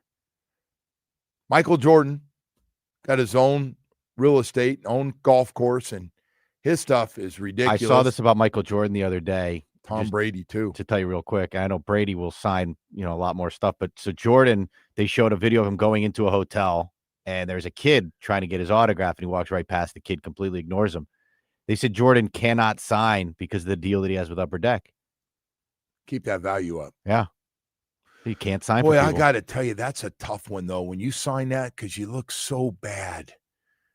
You get a kid or a sick kid or kids going through a lot. Well, I don't think the kid was sick, but no, but you know my point. I understand what you're saying. And people see it and they're going, "Really? Oh, you couldn't take can't 1 sign. second. It's part of his deal." Can he take a picture? He did not take a picture in the video that I saw, but I don't blame the guy. Take a picture, man. Anyway, all right. Somebody said they figured out you got to allow Chick-fil-A to use your location, and then the nuggets appear. Jamie? Get on it. What is that again? Get right on that. Jamie is the only person in South Florida that did not get the nuggets. But this I'm not sure everybody knows about this. Did everybody know about this? I've been trying it like during the show. I've refreshed my Chick-fil-A app multiple times and still no nuggets. I'll try this location thing now. That'll be my next try. 30 saves by the Panthers and you get nuggets. That's the promotion. And so Jamie, we did this last week. I found out about it last week because they hit it while you were gone. You were parading around Spain. And we got it last week, but everyone but Jamie got the nuggets. Everyone was working here got it. And you have to go to certain locations or they're good. I think you have to allow this. He's saying you have to allow the Chick-fil-A to use your location. So he's got to enable his location settings. Don't worry about it, man. We'll get it. That one out in Weston is, I think, the one we We go to. Okay. All right. Hey, we've got 8 o'clock hour coming up. Alex Donald's going to join us here, the host of Locked On Canes and Canes Postgame here on WQM. We'll talk to him a little bit about everything. See how Donald's handling everything going in these last two. Just win these last two, man, and then we can all get into this big debate, whether it's great news or it's bad news, and we got screwed or we didn't, and all the other things are going to pop up when you're right on the bubble of getting in here to the 12-team playoff. I want to tell you about Michael Kotze at Choice Mortgage. This cat has an amazing offer. It's called Hometown Heroes Program. Boy, he's helping first responders such as law enforcement, healthcare professionals, educators, firefighters, and military vets with up to $35,000 in closing costs and down payment assistance with low fixed rates and no prepaid penalties. Give Michael a call on his cell phone. You can do it today. Call or text him 561-441-2730. It's 561-441-2730. And Michael Kotze, you can learn more about the Hometown Heroes program that's becoming very, very popular that Michael Kotze has right now for you. Hey, listen, whether it's debt consolidation or looking for a mortgage, you need to get quickly and get the lowest rates. That's what he's all about. Not only that, the man has no life. He works 7 days a week, 30 years of experience at Choice Mortgage. He's always working. And again, you can call or text him 561-441-2730. MLS 166254. Rates and terms subject to change daily without notice. He's an equal housing lender.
price. Visit us at Durrell Hyundai or DurrellHyundai.com, starting with the Panthers, who shut out the Devils 1-0. Big Bob had 31 saves, so free nuggets for all.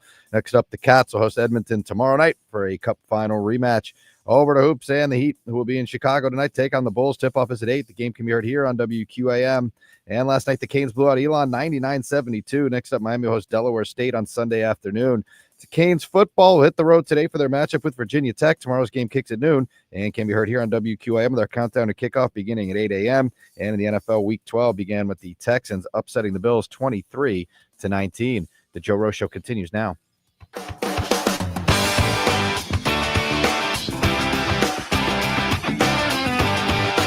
And it is time to head out to the Toyota of Hollywood hotline. Shop over 2,000 Toyotas on sale at one location. Toyota of Hollywood on 441 between Hollywood and Sheridan. ToyotaofHollywood.com, Joe. All right, let's go to a guy that we all know very well around here. Been part of QM for a long time. Alex Dono, host of Locked On Canes and the Canes postgame on WQAM. Dono, how you doing, bud?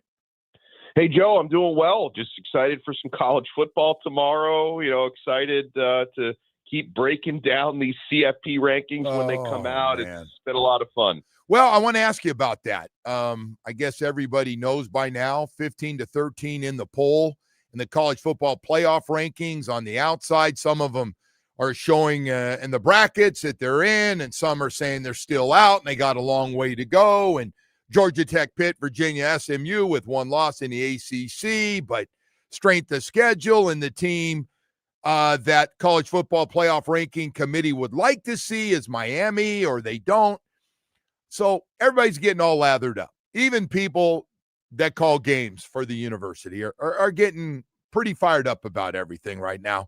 Listen, first thing you got to do is win these last two games. Let's just start with that, and then we'll have some time to really get fired up if you're not happy with the results. But you got to win these two games. And I do want to ask, I don't believe the committee has something against the Canes. I think everybody realizes, and maybe I'm being stupid, that the Canes are good for football. They're good for business. Don't you think, or no? I would think so. It definitely seems like there are certain brands they prioritize over the Canes, though. Like, Notre Dame is the absolute darling, and obviously Alabama, they're going to do whatever they can to put them in that mix. I think what grinds people's gears about the whole Miami Notre Dame thing is how they're separated by so many spots, despite Miami having the head-to-head with an identical record. And also the strength of record and strength of schedule are similar. So it's not as if Miami's playing a G5 schedule and Notre Dame's playing a power schedule. I think what people have a hard time getting past is when in every other sport, if you have the same record, the head-to-head is the primary tiebreaker. Yet the College Football Playoff Committee would say, well, no, it's not head-to-head. It's this team has better losses than the other teams. Well, hold on. Well, what about the wins? And what about the head-to-head? So I think that's what upsets people. Now, over the next couple of weeks, and you said it perfectly, Joe, none of this matters if Miami doesn't win their final two games. So you have to start there. You have to beat Virginia Tech, and you have to beat Pitt to even be in that conversation 2-3 weeks from now when this actually matters, okay? That's where you have to kind of start on this. But then with the way that the committee actually ranks these teams, they've revealed that when they go through their conversations, Joe, they're not looking at a full board with every team and saying, okay, who lost who's more deserving. They rank and compare teams based on 3-team groups. They call them comparative pools. And so the way the committee has been able to explain why Miami's head-to-head has not been weighed against Notre Dame to this point is they haven't been in the same comparative pool. They've never been in the same group of 3 or 4 teams, right? So, which seems kind of ridiculous because who decides who's in what pool, right? But we can't compare them because they're not in the same comparative pool. You have to wonder if Miami does win their next 2 games and win them impressively, can they get into that comparative pool where the committee would be forced to weigh the head-to-head? Well, I think if Florida and Florida State were really good this year, and I don't mean like top, but like really good, have some really, really good wins and good records, that would help a lot too, right, on strength of schedule. Because this thing looked, when it started and Florida State beats Alabama, and then you beat up Florida State pretty well, especially through the first 3 quarters of that game, you thought, okay, man, this is going to be good. And then Florida had a great second half last year with that young quarterback. They got it figured out. And then, next thing you know, the coach is gone, and it's been a disaster. But let's talk about the game now here for just a second. Keontae Scott, what a loss, by the way. What a great, I don't know where you rank him for transfer portal guys, but what a year he is having. 10 tackles for loss, 3 sacks, and a pick 6. But he was a good one. I just want to start because I know he's not going to be playing anymore this season. But just a really good one. What's your thoughts on just how good the freshman class was, especially last week from Fitzgerald to Pringle? You can go through all of them more. They played a lot of young guys, and they didn't miss a beat. Matter of fact, it might have been their best game of the year. Yeah, I think that this has been, in the, 4 years now of Mario Cristobal era, this has been the most impactful total freshman class. I mean, the first, or Cristobal's second year, Bain and Mark Fletcher had really good years, obviously, which you can't ignore. But just this year, the amount of guys who are stepping up, Joe, and, Malachi Toney has become someone that he never leaves the field. And that's part of what makes him so effective. And week after week, Toney is taking on more responsibility. I mean, it's gotten to a point where not only is he, he's been one of your 2 leading receivers all season long, but he's also become, the gadget guy who can throw passes. He can also run. You've designed plays to get him the football on the perimeter, get him the football early and often. And a couple things Shannon Dawson said about Toney this week is, I mean, number one, he's such a hard worker and he's so intelligent that, they try not to throw too much at him. But even at, 18 years old, was 17 when the season started, Toney is able to take on all these extra responsibilities without kind of getting overwhelmed by it, which is incredible. And then the other thing is, when he's involved in all these gadget plays, part of the reason why these gadget plays, they don't all work, but for the most part they work, is because he's always on the field, right? I mean, certain teams have their gadget guy, when this guy gets on the field, they're probably going to run something weird. But with Malachi Toney, you don't know because he's always on the field anyway, which is remarkable. And then, some of these other freshmen, Joe, I mean, Bryce Fitzgerald, he's the guy who got the call to start, once Keontae Scott was out for the year. And I agree, Keontae Scott was, one of the best players, period, on this team before that unfortunate injury for him. But the next man up mentality has really worked for Miami with a guy like Bryce Fitzgerald, with a guy like Gerard Pringle going back to the offense. He's kind of unlocked this offense over the last couple of weeks. Everyone's wondering, hey, how do you get more runs to the outside? How do you get more explosive plays from the running game? Gerard Pringle has provided that, and he's another one, despite, being a true freshman. He didn't get tired despite a heavy workload in the game last week. He's someone he's picked up the pass protections. He knows the playbook now, which is how you get a freshman running back on the field. And Josh Moore at receiver is another one with the injuries that Miami's had at wideout these last couple of weeks. Now, we think we're going to get CJ Daniels back for this game, which is big. But Tony Johnson has also been out while CJ has been out, and Josh Moore has had his opportunities to step up. He makes those great contested catches, 50-50 balls. He's awesome with that. He's got explosiveness down the field. And so, it's pretty remarkable that with Miami having an opportunity to maybe get into the college football playoff, that you're going to have, close to a half dozen true freshmen who are going to have to get you there. And these are all guys who have embraced their opportunities when they've been needed as the next man up. I was shocked that Pringle jumped ahead of everybody. I knew Fletcher was still a little banged up. And as you said, he's going to be back, and they're going to need a strong, in my opinion, I like big backs in the cold weather like Mark Fletcher. I think it's built for him. But having Pringle now and moving ahead of all those guys, how much did that surprise you?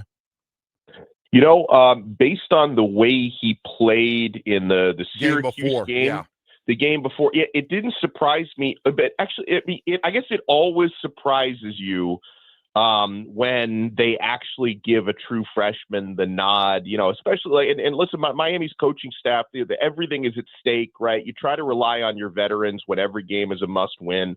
So maybe it was a little bit surprising, but not all that surprising, Joe, considering how good Pringle was in the second half of the game before. I really respect the fact that Mario Cristobal and his staff realized that, hey, like, this guy earned it on the field like the week before, that we can't not start him, right? And so I guess what we're all looking forward to seeing, this weekend is, assuming Fletcher is back, do they start Pringle again? And I think they very well will, Joe. I think they do value the fact that he did nothing last week, to not warrant another start.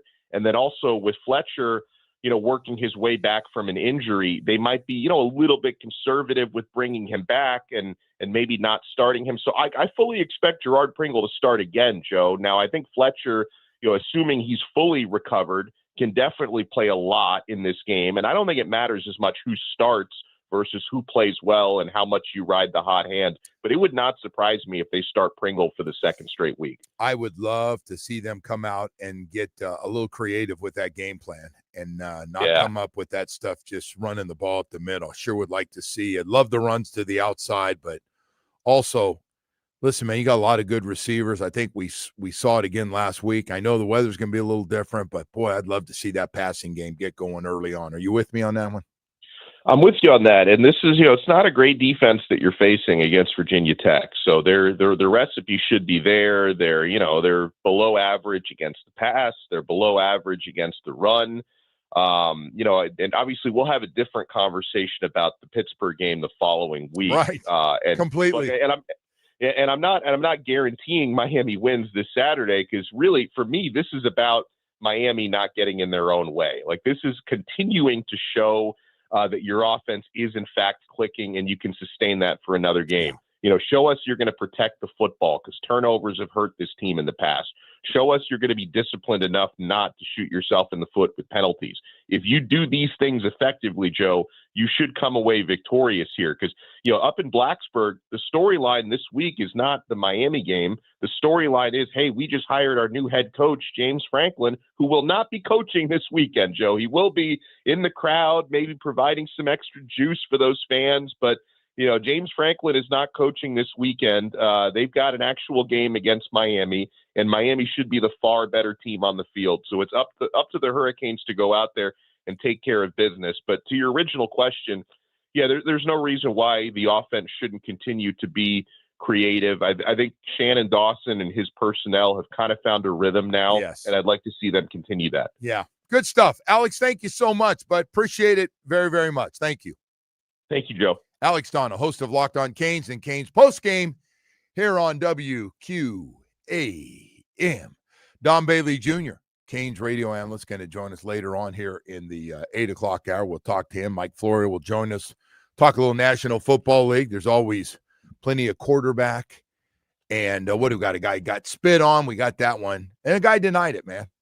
Hard to deny something everybody can see with all these cameras and these close-ups, for sure. Atlantic Men's Clinic, man, I got to tell you, great results. Can't tell you enough. I want to talk to every man out there that is going through low T, ED combination. And usually if you have one, you have the other. Low T, man, energy level, in a funk, find yourself even a little depressed sometimes. Like, man, I've been really down. Oh, you're just tired, honey. Well, it's all part of low T, and it happens to guys, hey, early, mid-30s, it starts hitting you in a big way. As you get older, 50% of the men in their 50s have ED and low T. So you kind of get the picture, man. And I go to Atlantic Men's Clinic. I'm always amazed how young the guys are when I go in there. And I had it, man. I had it for a while. Finally did something about it. I went to Atlantic Men's Clinic, and I got to tell you the results for low T, get my energy level back, which means just being a lot more active during the day for a few hours. Sex drive also still important to me. And I'm guessing it's important to a lot of guys out there, man. If you want to get it back, you've been a little frustrated, whether you're in your 40s, 50s, 60s, 70s, even your 80s, man, call up Atlantic Men's Clinic. You'll get the testing done, the PSA test. They'll meet with you. They'll go over everything with you, tell them, what's going on in your life. You tell them, have an honest discussion, and they're going to put you on a program that is perfect for you. 7 locations in South Florida to serve you. I want to say this. You got to set up that first appointment, or this message is no good and it's a waste. You've been talking about doing it. Do it. 877-455-7300. Results, unbelievable. I've been on the program for a year and a half. Atlantic Men's Clinic works. I mean, works in a big way. Just great. And today, matter of fact, I'm going to stop by Atlantic Men's Clinic in Plantation, 877-455-7300, or visit atlanticmensclinic.com for more information. Guys, it works. If you're going through it right now and you want to get rid of it, stop thinking about it, stop talking about it, and do something with Atlantic Men's Clinic.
And there is no rain in today's forecast. The Joe Rose Show continues now.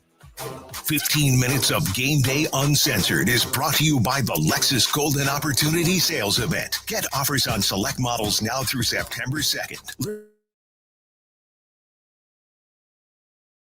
Welcome back, and good morning to everybody. So yesterday, sometimes I get this and I forget, but I didn't want to forget. So played a little tennis yesterday and playing next to a very nice group of women. We're getting lessons. And she says to me, hey, my husband, Vinny, you just call him Vinny from New York. She had some other names for him, is a Giants fan. I go, that's good. I mean, we don't, Giants got some problems right now, but that's good. We like sports fans. It's good.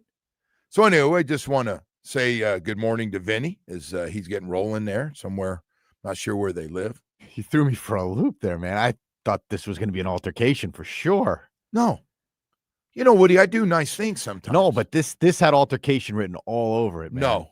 They were, by the way, they were getting lessons, and it was. I thought you were waiting to say that you were making noise or she was making noise, and you guys got in a fight. That's what I was waiting on. We have. Oh, I shouldn't do this. He's going to be mad. I'm not going to do it. Alan Poupart. Yeah. So love playing with him. Mm-hmm. I really enjoy playing with him. I do. Yeah. He's one of my favorites. So the first day, we have a coach that plays next to us. There's courts that the pros give lessons. It's busy. The courts in Plantation are busy. Central Park courts they stay pretty busy. A lot of people go out there. It's good. You want to get a game, you can get out there, all different ages. It's fantastic. So anyway, we're playing, and he's getting real frustrated. I said, man, am I doing something? So he loses a couple games in a row, and something's really bothering Alan Poupart. So I said, hey, man, what's going on? He goes, this guy next to us, the pro, every time he hits it, he,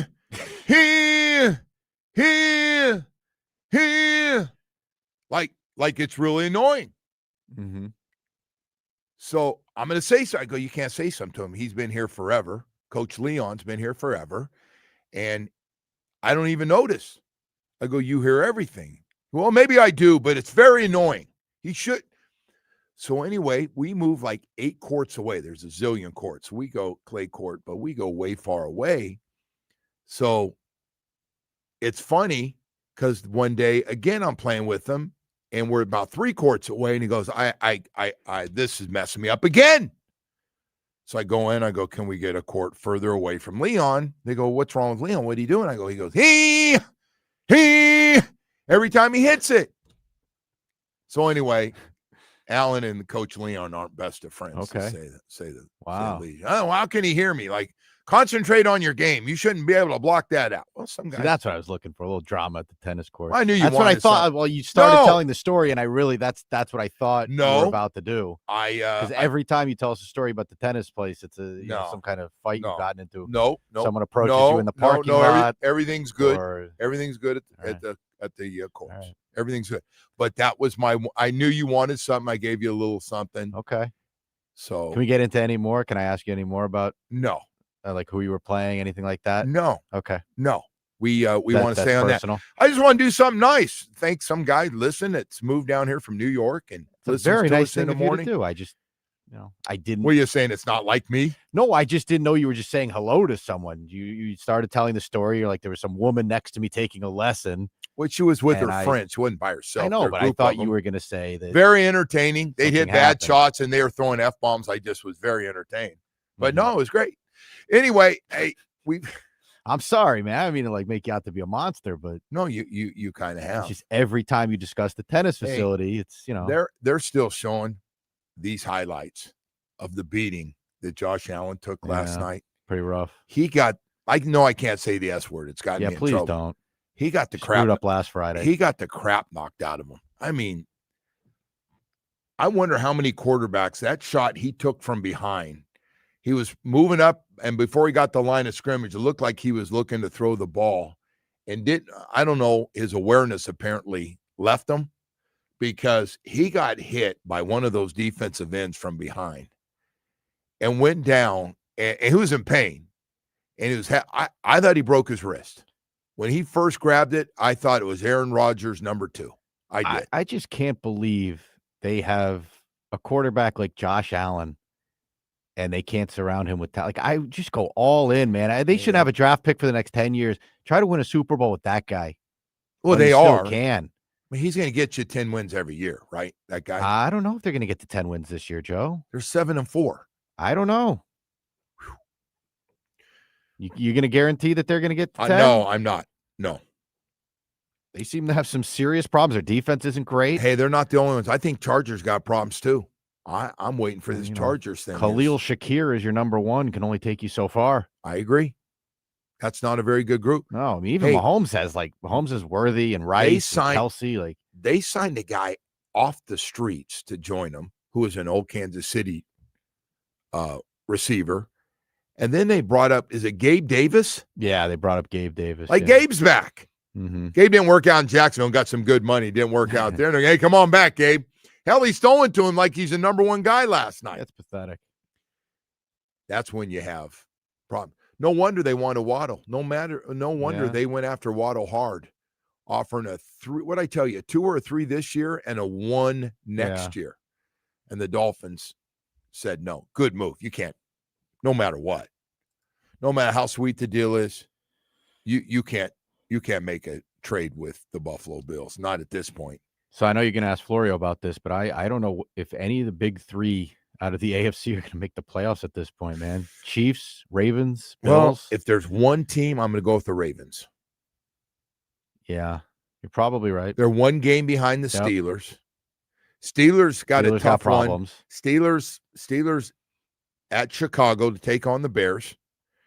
I don't know if Aaron Rodgers is starting, but if not, well, I guess the other guy won the game. Limited practice yesterday. Said he wants to keep going. By the way, Joe Burrow's back a month early with Cincinnati taking on the Patriots as the Patriots go for their 10th win. 10th win. And amazing. It is.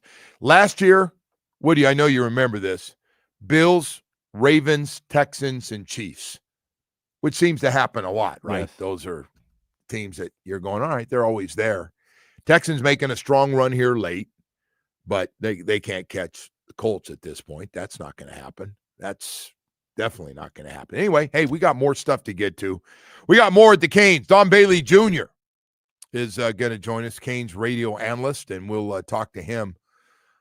He's out there all the time, and we'll talk to him with the Canes, spend a lot of time with him, and get his take on everything. I'm sorry, even to my good friends, and I know a lot of them disagree with me on the Canes. Whatever happens, listen, a 10-2 record is really good, but if you don't make it, you got nobody to blame but yourself. That's how I feel. Hey, I got to tell you, tennis. I want to talk about tennis. Talking about going to Central Park and playing tennis. How about 4 of the best players in the world going to be playing right here before the big Miami Open? December 8th at Lone Depot Park, first ever tennis event at Lone Depot Park. On December 8th, top-ranked Carlos Alcaraz will face off with Brazilian star Joao Fonseca. And by the way, if you haven't seen him play, that guy fills up stadiums like nobody's business. Everybody from Brazil comes out to watch this teenager play. And then they got a great one with the women, too, including Amanda Anisimova is going to be playing, and Jessica Pegula, ranked 4th and 6th in the world on the women's side. First ever tennis event at Lone Depot Park, December 8th, 7 p.m. That's a Monday. Tickets are $40. They're on sale at marlins.com/tennis. If you love tennis, man, you're going to love going to this event. I mean, some really, really good players for this special event that they're having at Lone Depot Park. And anyway, so tickets again start at $40. They're on sale now at marlins.com/tennis.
It is time to head out to the Toyota of Hollywood Online Shop. Over 2,000 Toyotas on sale at one location, Toyota of Hollywood on 441 between Hollywood and Sheridan, toyotaofhollywood.com. Joe? All right, Woody, and a good friend of mine, Don Bailey Jr., Canes radio analyst, joins us this morning. And DBJ, a lot of Canes fans, they're all over the place right now. They're a little fired up, but the only thing you can really control, and I know you agree with this, is just win convincingly, hopefully, both these next two games, and then let's see what happens instead of trying to figure it out.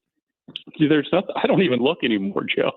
It's shoulda, woulda, coulda, this, that, the other. Who's got to do this? Who's got? I just win the football game. Yeah.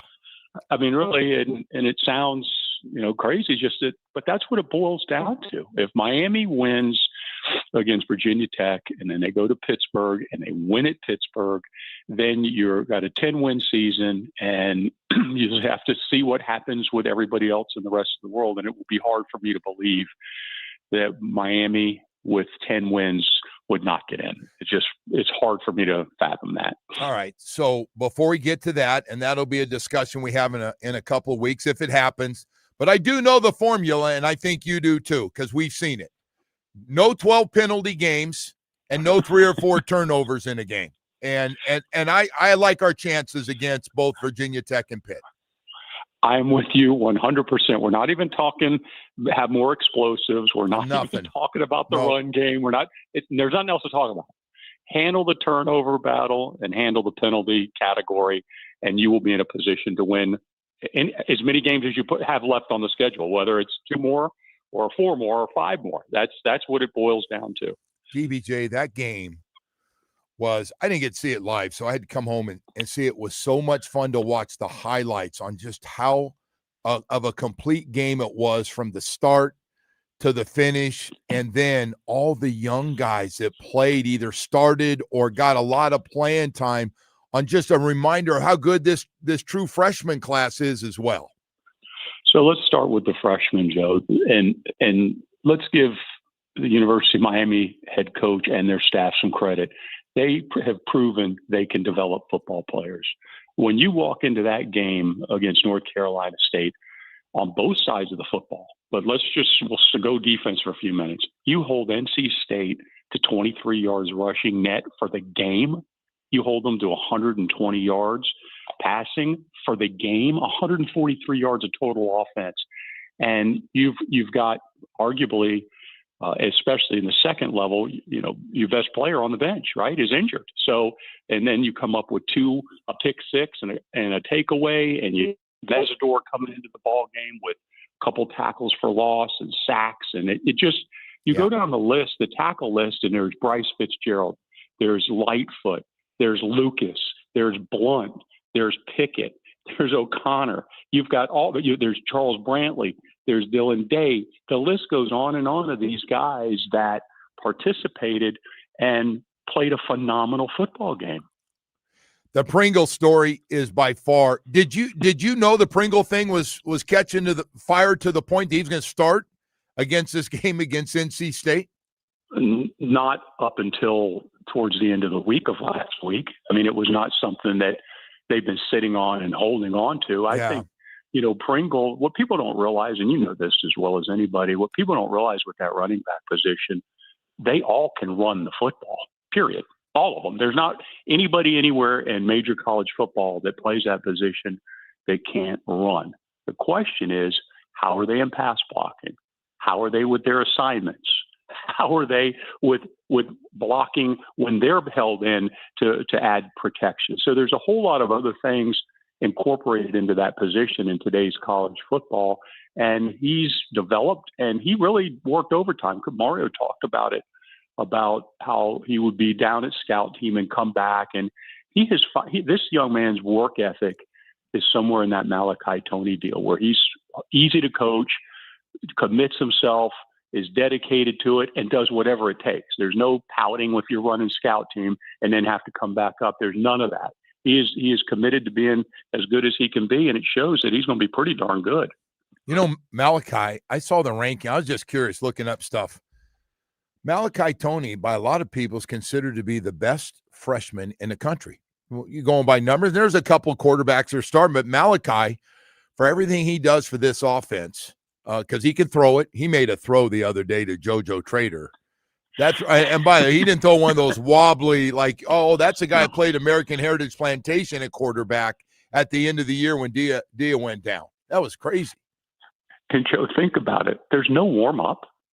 I mean, it's just zips it. Mally, go in. You're throwing the football. Okay. I mean, you could be playing a game for in the middle of the third quarter. Go in and you're going to throw the football here. Okay, no problem. No warm up. Nothing. You don't see him warming up at practice ever. It's not like he goes and hangs out with the quarterbacks during the warm up period. That's just pure athletic ability. And you start talking about freshmen, and you start forget freshmen. He's one of the most exciting players in America. Yeah. I mean, this guy, forget the fact he was 17. He's just turned 18. He's a true freshman. He should be in high school. Compare him to the entire country, and he can hold his own. Yeah, there's no, it's been a great story. Let me ask you about Carson Beck's play. Overall, I thought he threw the ball really well. I loved his location on some of those deep passes, especially to Moore, the outside shoulder when he's pretty well covered with good stuff.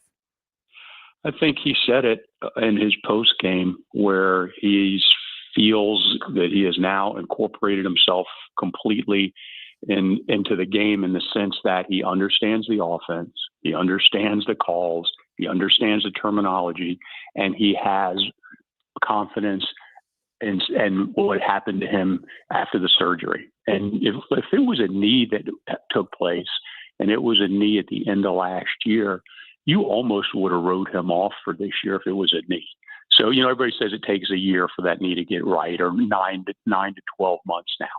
And you look at him and it makes sense. And he has played so efficient and so in control, and he's not searching for a spectacular play. He is taking what the offense gives, and they're diagramming some things that open up to give him multiple options, but he's throwing completions. And I think that's how he's built.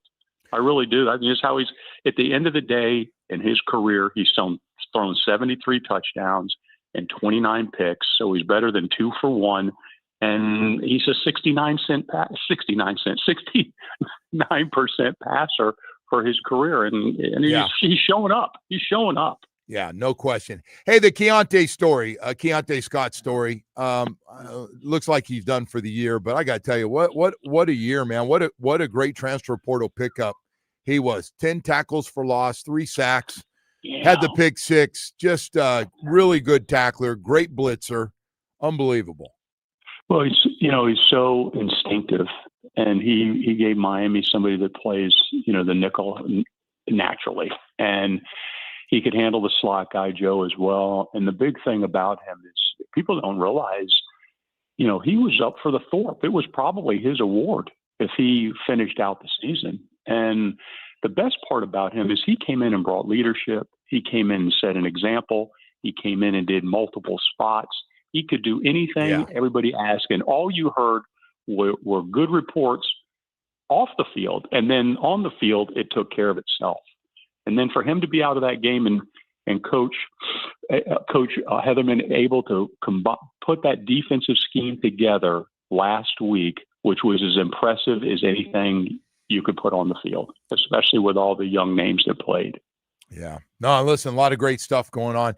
Just got to finish it out, DBJ. Just got to finish it out. Can't look ahead to Pitt. Got to take care of Virginia Tech, because whatever they have, they're going to throw at them this week. Trick plays and everything else to try to score some points. And they're going to, by the way, the Canes defense, 9th in the country with giving up just 14 points a game.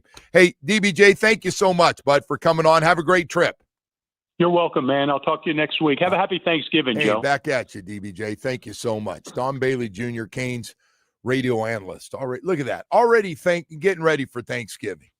I bet you DBJ throws that big party too, doesn't he? Probably gets everybody ready. Hey, we got to go to break. 9 o'clock hours coming up. Mike Florio will join us. Hey, I got to tell you about Beverly's Jeweler, my jeweler, making it easy to shine this holiday season.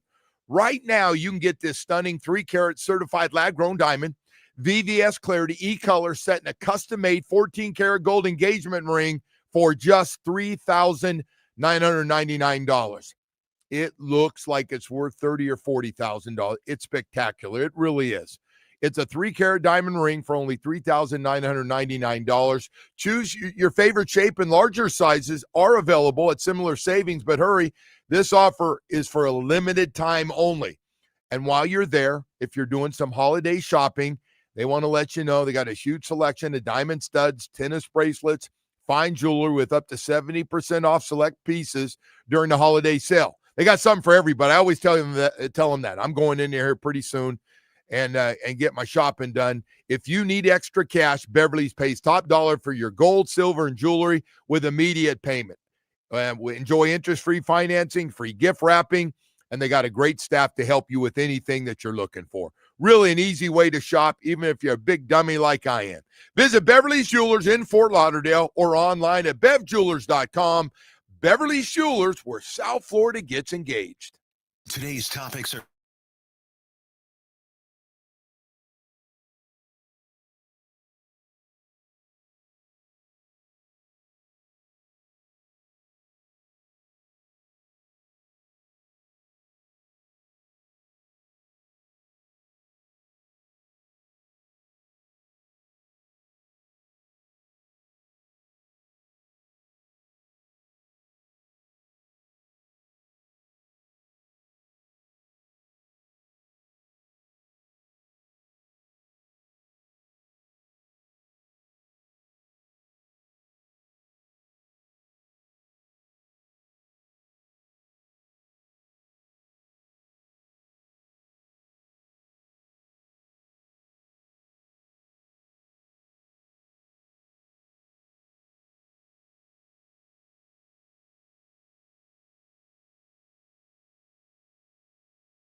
This update is brought to you by Doral Hyundai, home of the price seats, our lowest price. Visit us at Doral Hyundai or DoralHyundai.com. Starting with the Panthers, who shut out the Devils 1-0.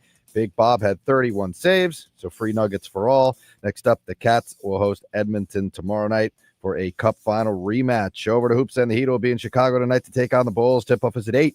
The game can be heard right here on WQAM. And last night, the Canes blew out Elon 99-72. Next up, Miami will host Delaware State on Sunday afternoon.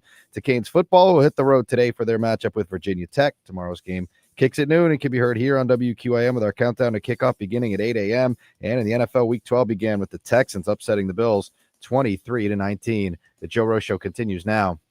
A little taste of some of these big guys coming out, hitting them. Like, all right, you think you're going to run around our guy? How about if you get a little taste of Landon Dickerson coming right down your throat? The throw to Ayuk inside, touchdown. Samuel leading the way. Ayuk comes inside of him.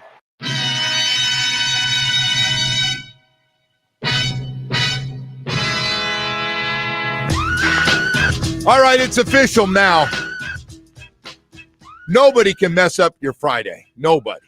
What do you offered up good weather? Nobody can mess up your Friday here, man. Hope everybody out there is having a good day. We got a lot more stuff coming up. Mike Florio from Pro Football Talk will join us here in about 15 minutes or so. We'll talk to Mike and go around the National Football League with all the drama. You know, we could just do shows with Mike and just do quarterbacks and wide receivers, right? And we could do most of them. We could, but hang on one second. You know what time it is. It's time for you to make us some money, Joe. How'd I do last week? How do you do, Jamie? You do all right? You did good, Joe. All right. I don't have the official numbers on me right now. I felt pretty good. I saw a couple. I felt pretty good now that you guys trending up. Well, you were in Spain last week, so that doesn't count. Making people money, even when I'm in Spain. All right, let's run through these, man. Drinking too much tequila. What was that weak-ass excuse I told you the first day I couldn't make it? You told me you were doing something with the Dolphins. I didn't know exactly what that meant, but whatever. I lied. Yeah, I figured as much. I was hurting, man. I went after the tequila in Spain like there was no tomorrow. Yeah, like you were running around going to practice or something. All right. Anyway, Bears hosting the Steelers 1 o'clock. Chicago man. favored by 2.5. Oh man, I'm gonna go Bears. Wow. All right. Pats and Bengals from Cincinnati, New England favored by 6. We think Joe's gonna be back. God dang this. You can skip this one if you want to wait on the quarterback. No, this could be a pass. Oh man, the Patriots. They gotta lose at some point. No. All right, I'll go Patriots. Let's skip the Lions and Giants. That's a 10-point spread. Green Bay hosting Minnesota. Green Bay is favored by 6. Boy, Green Bay just does not look good. I'm going to go Minnesota. All right, let's skip Seahawks and Titans. That's 13.5. All right, here we go. This is a good one. Chiefs hosting the Colts. Kansas City favored by 3.5. I'm going to go Chiefs in this one. I'm going to go to Chiefs, put it together. Okay. Baltimore and the Jets is also a 13.5-point spread, so we'll skip. We got some big spreads, huh? We got some uglies. Some big uglies. This is an interesting spread here. Cardinals hosting the Jaguars. It's a 4:05 game. Jacksonville favored by 3. Is that Jacksonville team going to show up for a second straight week? Favored by 3 points here on the road. All right, I'll go Jacksonville. All right, you got the Cowboys and the Eagles, Joe. Eagles favored by 3.5 from Arlington, Texas. Man, what do I make of all this drama? My God, A.J. Brown, Jalen Hurts, he's not running the offense, and everybody's mad. They got the best record. They're number 1 seed right now in the NFC. I'm going to go Cowboys. All right, in our Sunday night game, this is a good one. The Rams hosting the Bucks. L.A. favored by 7. Really? Yes, really. I'll go Rams. All right. Rams big. Want to do a couple of college games? Yeah. Go ahead. Give me a little bit. All right, number 8, Oklahoma. And number 22, Missouri from Norman, Oklahoma. No, I'm going OU favored by 6.5. Yeah, Oklahoma big. We could really use Missouri. I know, but like these really guys, use Missouri to I know. game. All right. Try to make people money, Woody. That's all I'm trying to do. Any chance you think Charlotte can beat Georgia? They're only favored by 44.5. Oh, God. There is no spread on the Alabama game. So playing Eastern Illinois, who is 3-8. Yeah. Number 7, Oregon. Number 15, USC from Eugene. Oregon favored by 10.5 points. Yeah, Oregon's going to be all over them on this one. Oregon's looking to, and you know what time of the year it is. Run up the score when you can now. Okay. Run up the score. Let's see anything else that means brownie something to points us here. All right, Georgia Tech and Pitt, 7 o'clock from Atlanta. Oh, that's a good one. Georgia Tech's favored by 2.5. Oh, man. I'm going to go Georgia Tech. I can't go against them. All right, this is a big game for us here, too. Cincinnati hosting number 11, BYU. BYU is favored by just 2.5 points. I'm going to go Cincinnati in this game. Okay. This is weird. They don't have a spread for the Miami game. Did the spread get out of hand, or are we? I don't know. Something changing here? Not sure. They got to have a spread on it. It was 16.5, 17.5, I thought. By the way, Joe is 56 and 41 over the course of the year against the spread. So stay hot, Joe. I try to make people a few dollars. Think I'm a big ass clown on this show. I mean, I try to help out a little bit. All right, here we go. Hard Rock's got one. 18.5. It's up to 18.5. 18.5. Yeah, it must be moving. They don't have it up on ESPN here. That's a lot. God, I hate those spreads. Stay away. No. I'm going to take the 18.5 and go with Virginia Tech. I got to see it to believe it on the road, and I have not seen it. Have you seen it? You've seen what I've seen. Come up. Do I think they're going to win the game by 3 touchdowns? Probably not. Okay, well, then you're with me. All right, let's do it. I mean, can they? Yes. I'd like to see a 10, 12, 13-point win. That's good. I do think these cold weather, rainy type games do Is that what they're saying? Yeah, well, that's what Josie told me yesterday. Well, you didn't tell me that. Yeah. Well, you know it's going to be cold. I just don't get anywhere sloppy. but Florida's cold. I don't care if you go 3 and out, but don't turn the friggin' ball over. But you know those games are penalties. difficult for warm weather teams generally. All right, but I think they will win the game. I mean, they should. Yeah, I agree. There's no excuse. It doesn't matter what the weather is. You should win this game. May take Monday off if they don't. No, we're gonna have to show up. Yeah. We have to show up here. Take the beating. Take it, whatever it is. Hey, Woody, we've got Mike Florio going to join us. We got all kinds of stuff going on in the NFL. He'll get us caught up. Oh, Mike gets it going, no question about it, especially on a Friday.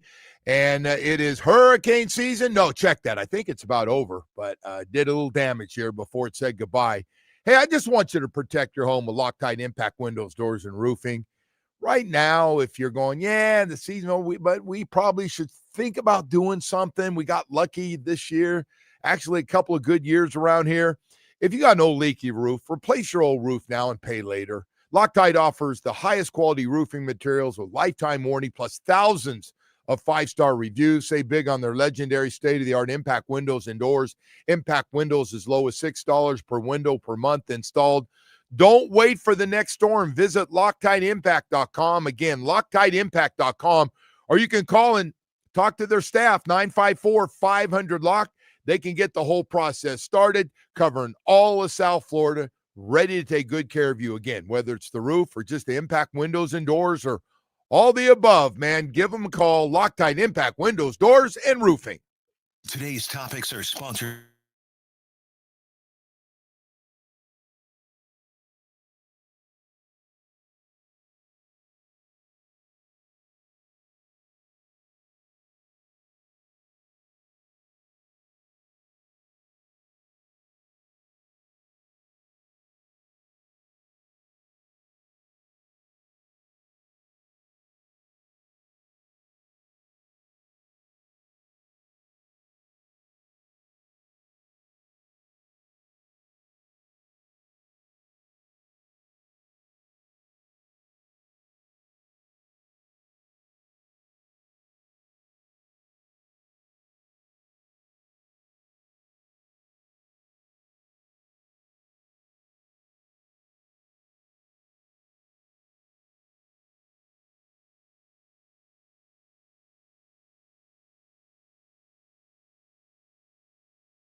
Of Hollywood Hotline Shop, over 2,000 Toyotas on sale. One location, Toyota of Hollywood on 441 between Hollywood and Sheridan. Toyota of Hollywood.com. All right, Woody.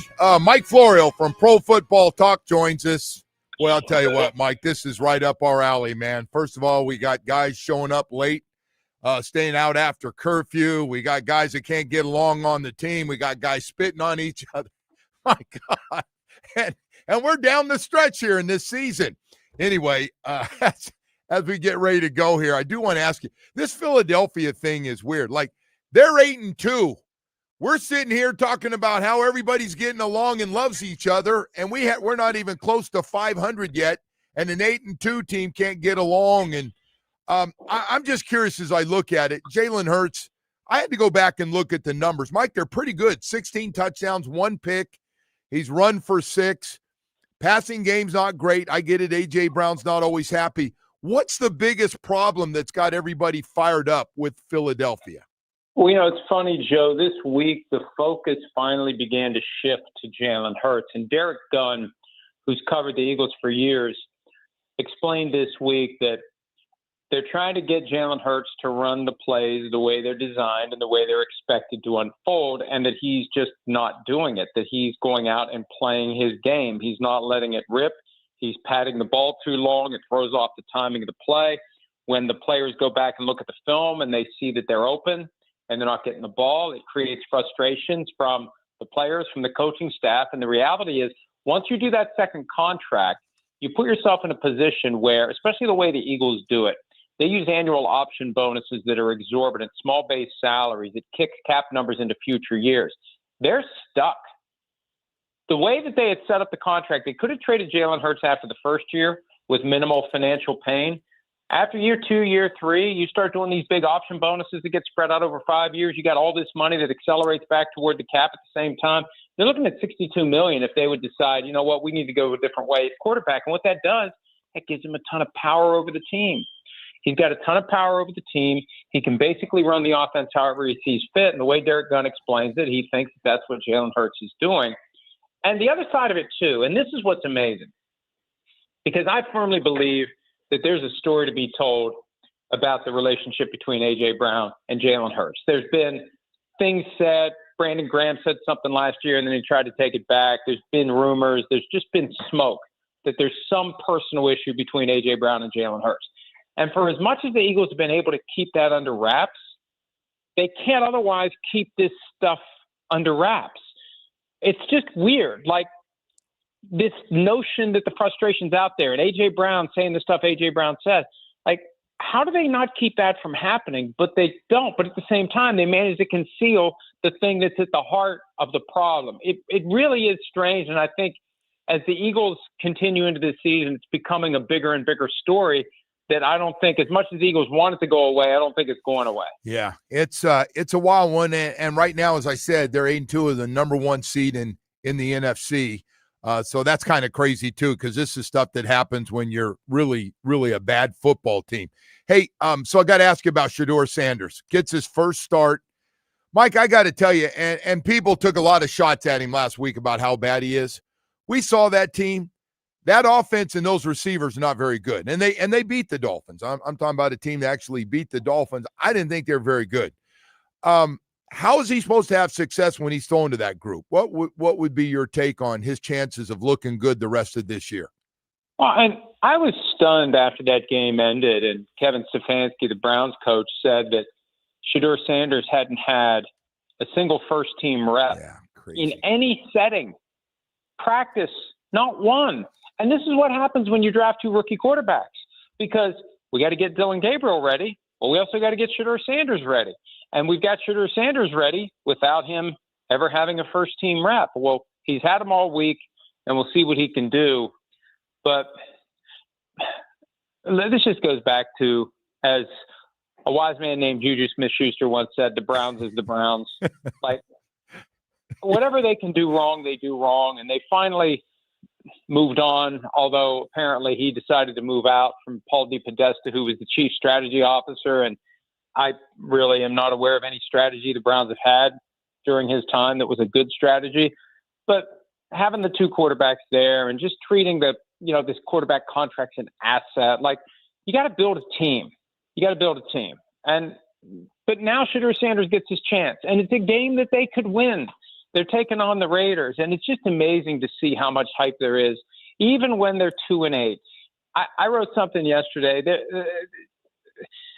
DraftKings has 11 different prop bets for Shedeur Sanders. Wow. 11 for the quarterback of a 2-8 team who's getting his first NFL start. You can go in there and you can bet on rushing yards per quarter, passing yards per, just all this stuff. And I don't know anything about odds calculation, but they don't seem like great odds.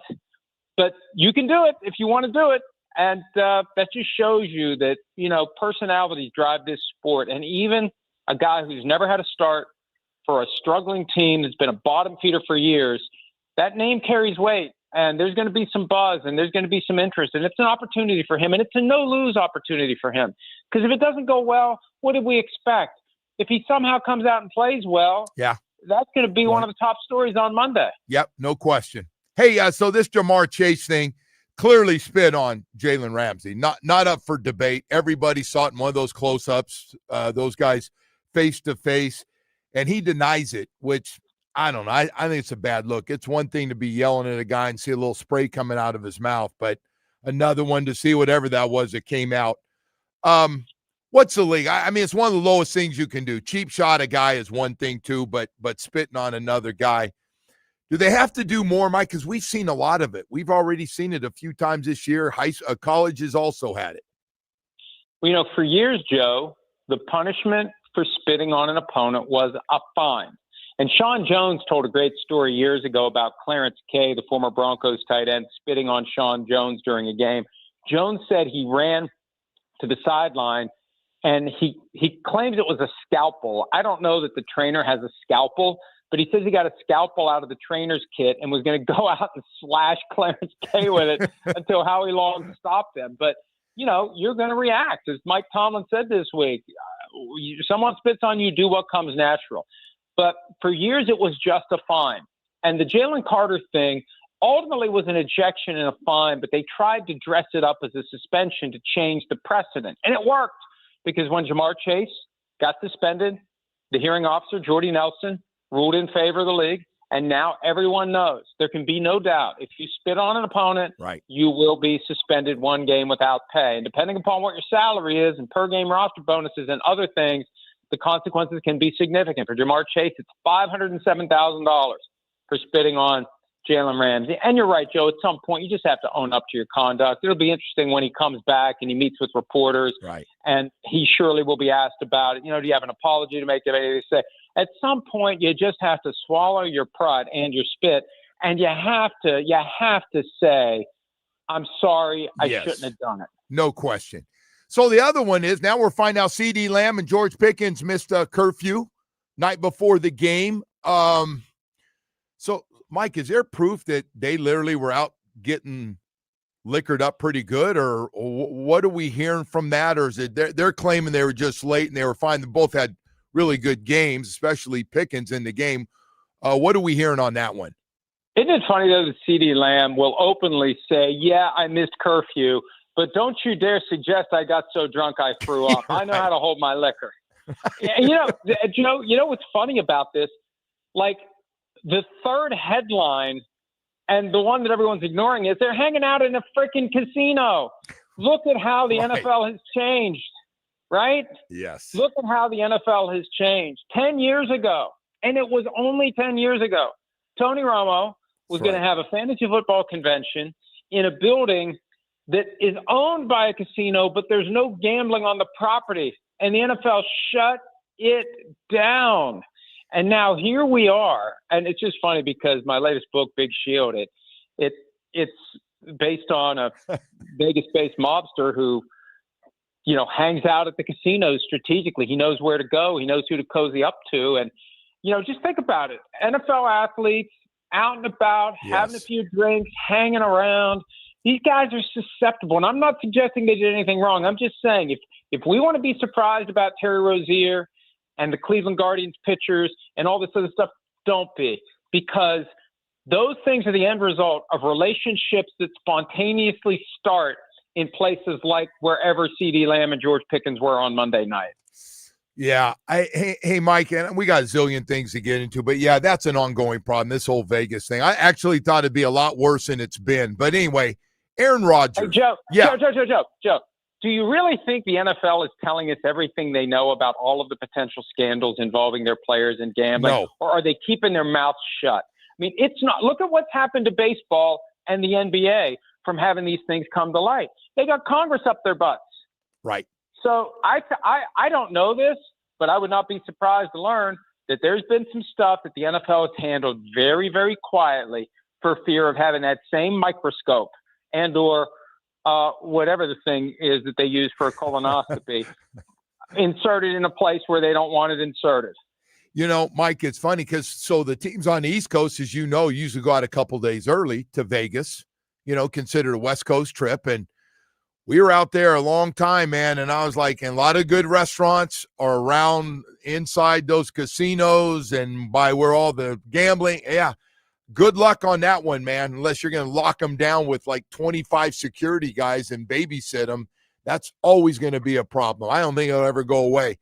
Hey, so I want to get to, excuse me, Aaron Rodgers.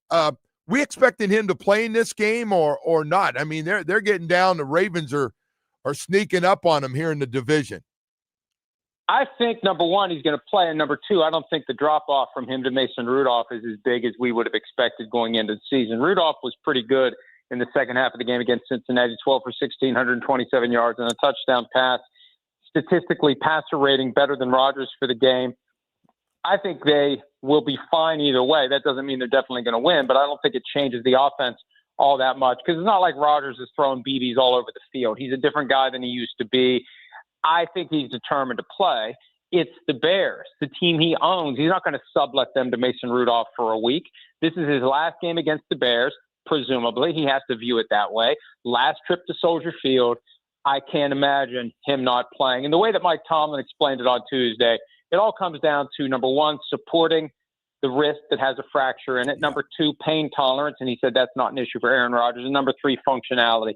And they'll determine based upon practice today, I assume. He practiced on a limited basis yesterday. Nobody knows what limited means. Limited is anywhere from individual drills all the way up to everything but one play of your normal workload. So limited is a wide range, but he did practice yesterday. We'll see what he does today, but I'll be stunned if he doesn't play. And if it's bad enough that he doesn't play this week, I don't know when he comes back. I mean, that's the one thing that really hasn't been addressed. If the injury is such that he's unable to play this week, then he can't play until the injury is healed to the point that he can. He can miss multiple weeks. If he misses this week, I think he'll play. Yeah, and by the way, I mean, like you said, these wild card spots, not to mention still chance that had the lead in their division. You want to get as many of these games down the stretch as you go. Here, Ravens, Chiefs, and Bills. Which teams make the playoffs right now, Mike, of those three teams? It dawned on me yesterday, and it was reinforced last night when the Bills lost to the Texans. There is a chance that none of the three make it, and there is no way that anyone credibly saw that coming. No way. That between the Bills, the Ravens, and the Chiefs, they would end up 8, 9, and 10 in the AFC playoff field. And it's not ridiculous because now the Texans are a game behind the Bills in the wild card chase, and they hold the tiebreaker. And the Jaguars are a game ahead of the Chiefs in the tiebreaker chase. And the Jaguars hold the tiebreaker thanks to the Trevor Lawrence fall down, go boom, twice score a touchdown, Chris Jones loafs from week 6. Wouldn't that be amazing if that's the play that keeps the Chiefs out of the playoffs? Oh, that'd be a bad one. Oh, Lord, that'd stick with you. And don't think every fan base member you have wouldn't be throwing that at your rear end for sure. Crazy. Yeah. No. Now, if the Chiefs get in, they're going to be dangerous. But it's just I never would have dreamed it. And it is funny. I won't be shocked if the Chiefs end up in the Super Bowl and we're like, oh, just like we thought, Eagles Chiefs in the Super Bowl. But man, what a road it would be for the Chiefs to have to get there. And they're the one team that could get in by the skin of their teeth and get hot. We've seen teams do that. And the common denominator for the teams that get in and get one of those low seeds and win the Super Bowl is a great quarterback. And we know they have that. Yeah, no. This thing's going to be fun. I think it's been great what's going on. Bills and all the rest of these teams to see what's going to happen. Mike, thank you so much, buddy. Appreciate it. We'll see you next week. Thank you. Peace out. All right, Mike Florio from Pro Football Talk joining us this morning. Hey, man, got a lot of stuff going on. Alex Dono, host of Locked On Canes, going to join us next to talk about the Canes' next 2 games coming up. The Joe Rose Show is presented